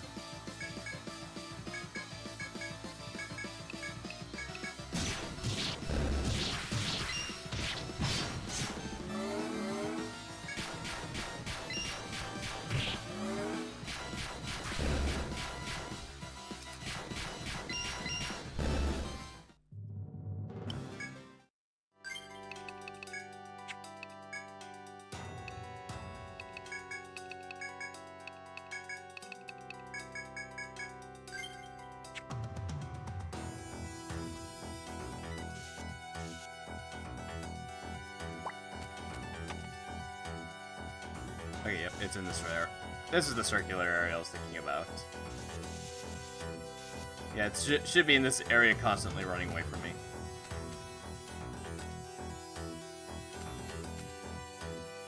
Because otherwise, I think it starts like down here or something like that. You can just sneak behind it. Something like that.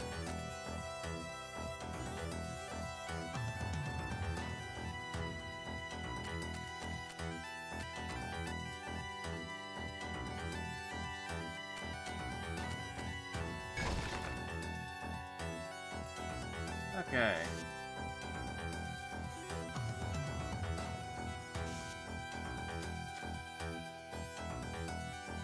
I'm not going for it right now anyways. Just making sure I get these areas all nice and mapped out.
Alright, well, that's most of this place.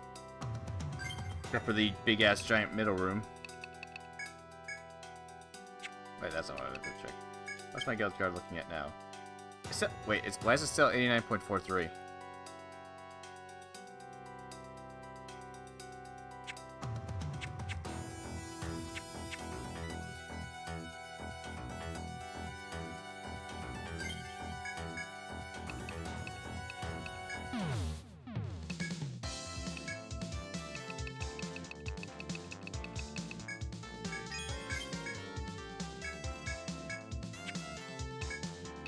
What do we got? Judgment Plate, whatever. Okay. Petrification and Curse Resistance. Fantastic.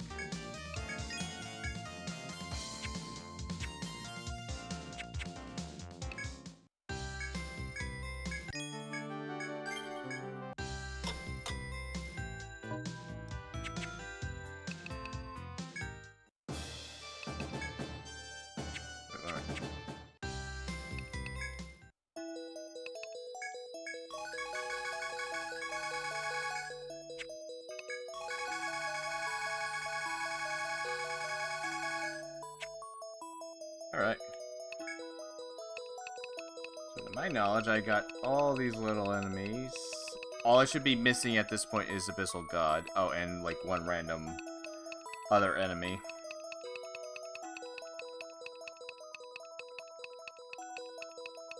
So there should be 2 missing from this.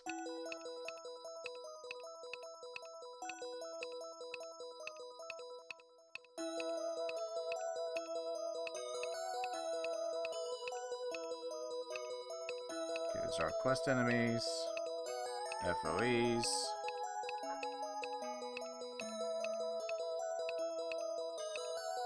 Yep, tentacle just got added.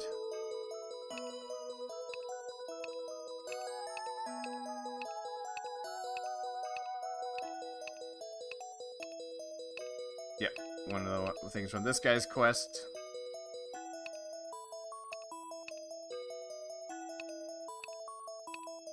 Their drops.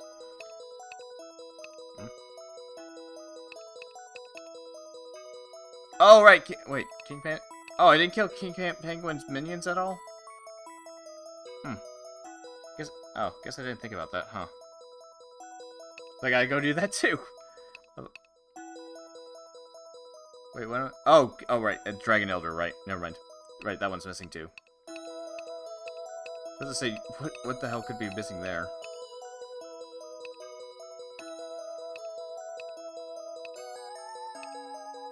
And Abyssal God. Okay, cool.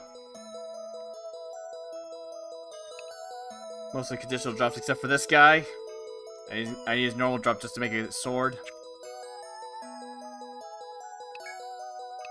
I think Obsidian should be mostly done. Well, I mean, there's still a large chunk considering it, like, every single one of those enemies have one drop that I don't have.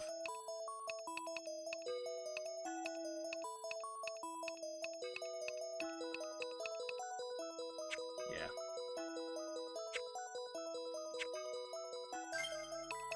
Just out of curiosity.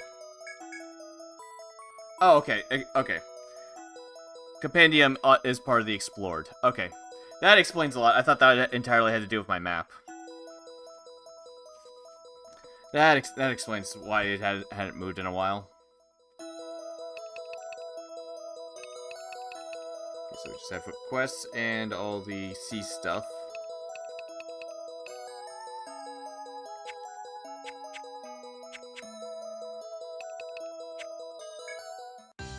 Oh, let's see. Not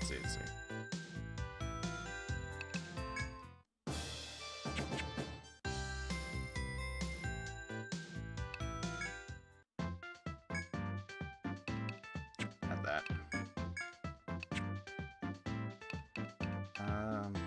Right. Try to get that other one to show up.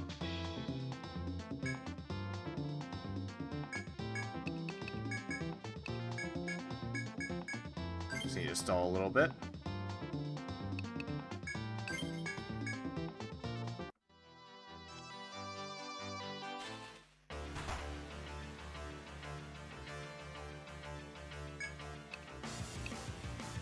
Right, those things have to die to magic damage or something like that.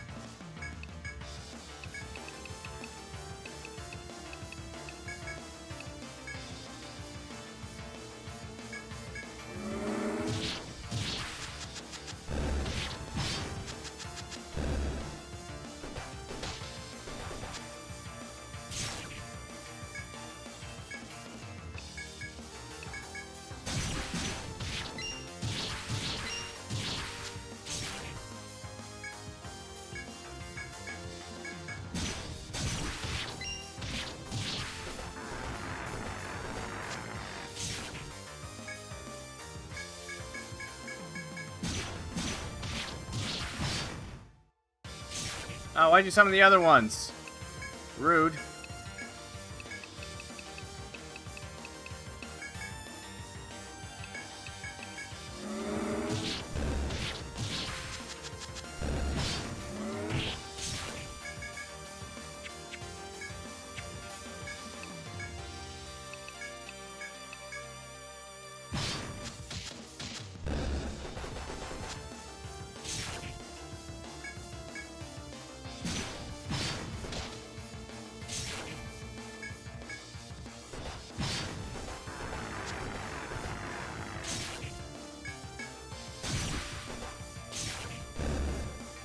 Okay, well then.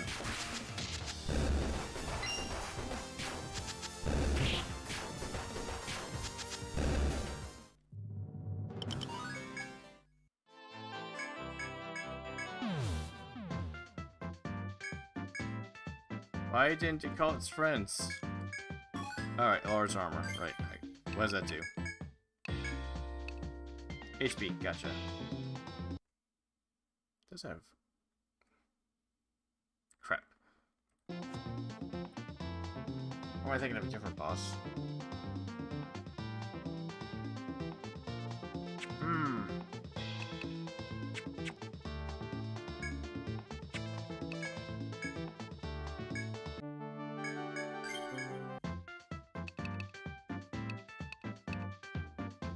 Let's try that one more time.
There they are.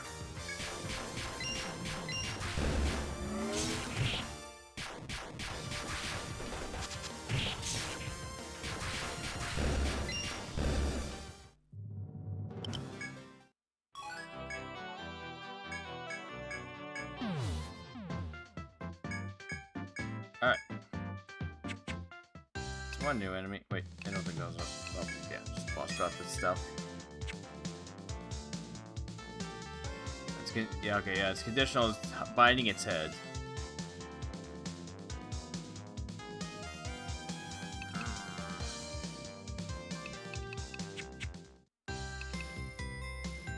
There's so many conditionals to go through.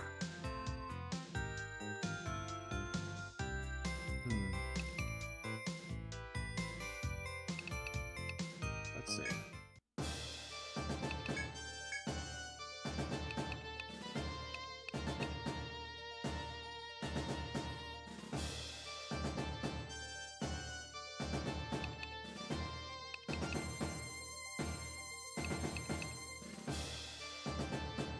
Okay, how about that?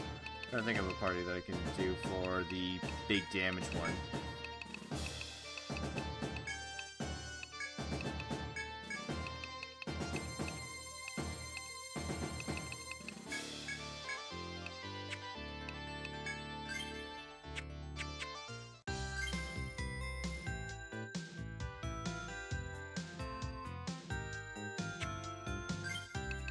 Olga. Okay, she's level 63, okay. Just making sure. How's she on her weapon? She hasn't upgraded in a while. I can just give her that. I'm just gonna give her that, why not?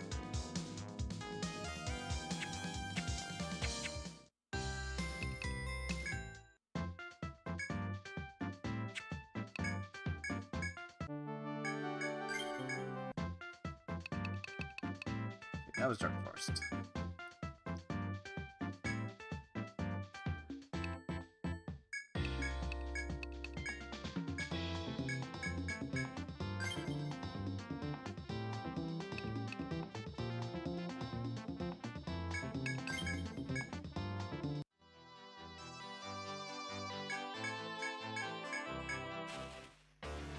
Oh, right, yeah, I have to do this first, right?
$14,000 damage!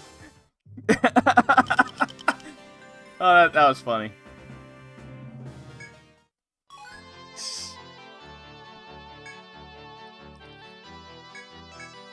I was wondering how high her damage is going to be.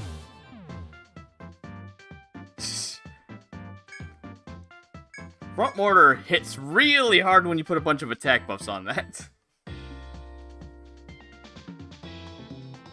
That and the boss also had Eagle Eye, both Eagle Eye and Primal Drums on it, so yeah, that sounds about right. What's Cortana's base do? Ah, okay.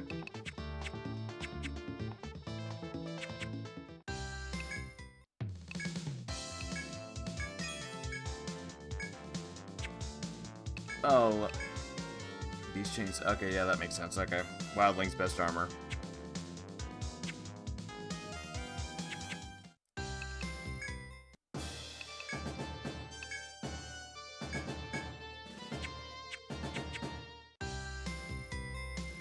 Let's see. Is there anything I can feasibly do right now that won't involve me running around for who knows? Oh. That thing, yeah, that thing.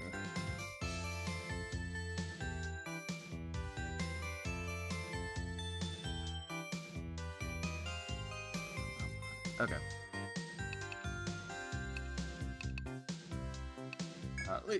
I'm gonna get... Not that. Keep doing that. That's not the Air Force, not yet. That'll be next time. Okay, then. Sora. And we got...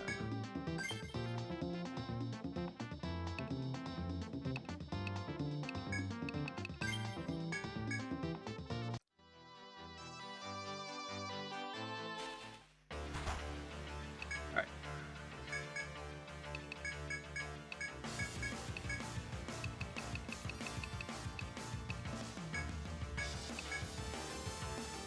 Oh, right, yeah, she doesn't have their one.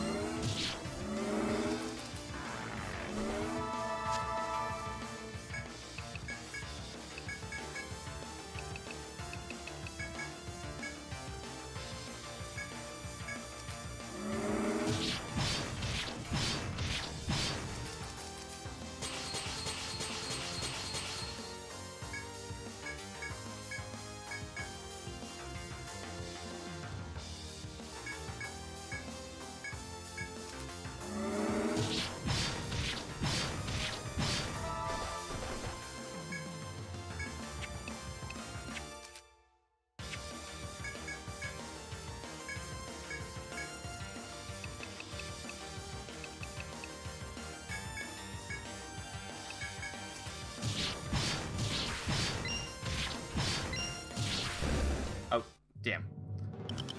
I was actually wanting to use a formaldehyde on it.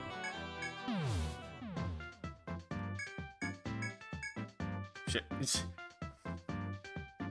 this thing has a 20% drop rate for its other drop. So it's either kill it endlessly or just hope for the best the one time it works out. Whatever, at least I don't have to heal my characters every single time between each attempt. So I'm just gonna keep trying this anyways. Okay. So I got a lot more procs on that one turn.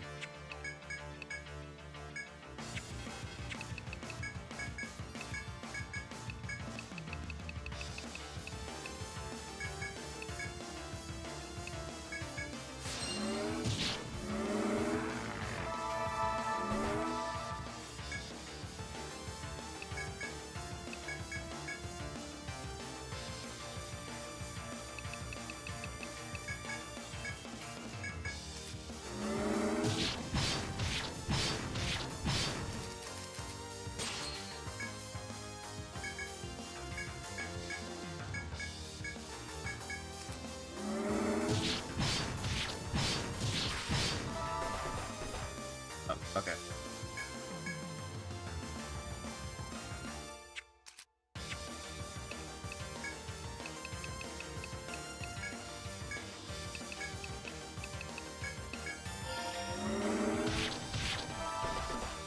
Ah, damn it.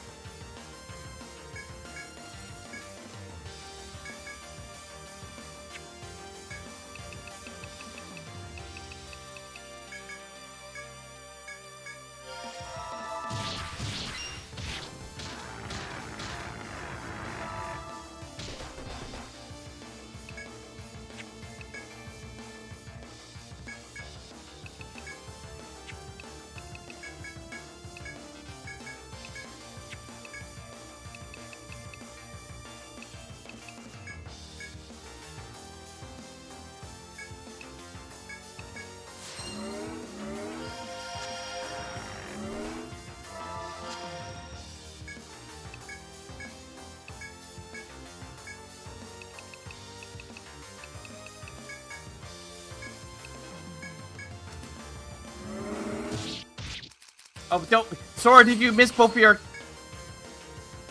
Why? That was the worst timing on that. Because that was the only formaldehyde I had in this fight.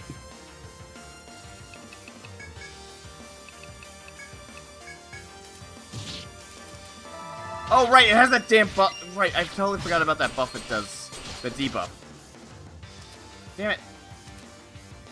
I completely forgot about the existence of that thing.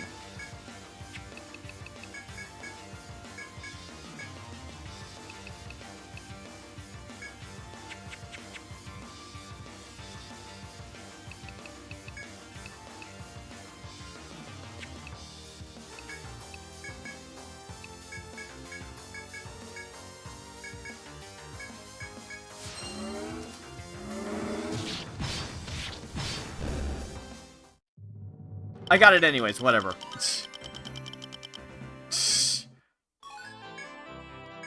I'll take it.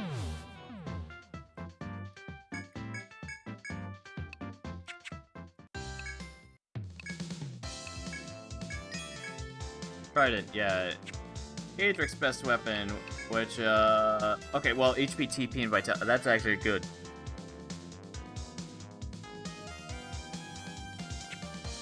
Gives him a lot of nice stats. Okay.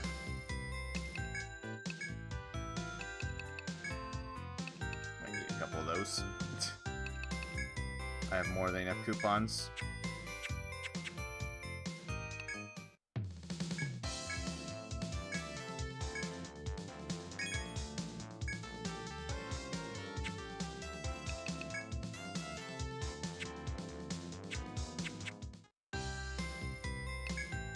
Save so I don't have to do that again.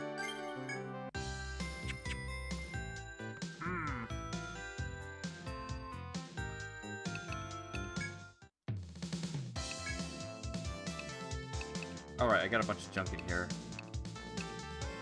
Most of which I'm not ever going to use again.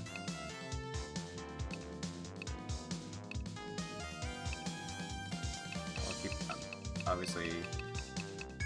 I have to remember what the Abyssal God stuff is to decide which...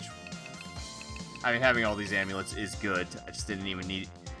It's funny how I went out of my way to make them specifically for the dragons, and then I proceed to use them for one fight. I think it was just one fight.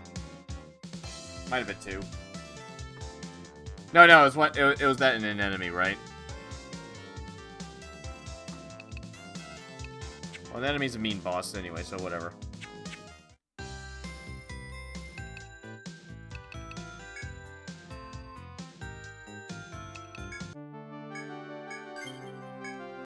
Alright, I think this is a good enough time to call that, because there's not really much else I could do in 15 minutes. Besides, this will give me plenty of time to catch up and basically grind all the other bosses to get all their drops. That way, next time, it'll be just Elder Dragon and Abyssal God. Which, depending on how things go, could take it a fairly long amount of time to get. Especially since I have to get both of Elder Dragon's drops. Unless I just constantly toss formaldehydes or whatever. But yeah, next time should be the end of Etrian 3. Alright then. Well, in that case, good night everybody. And I shall catch you all next time.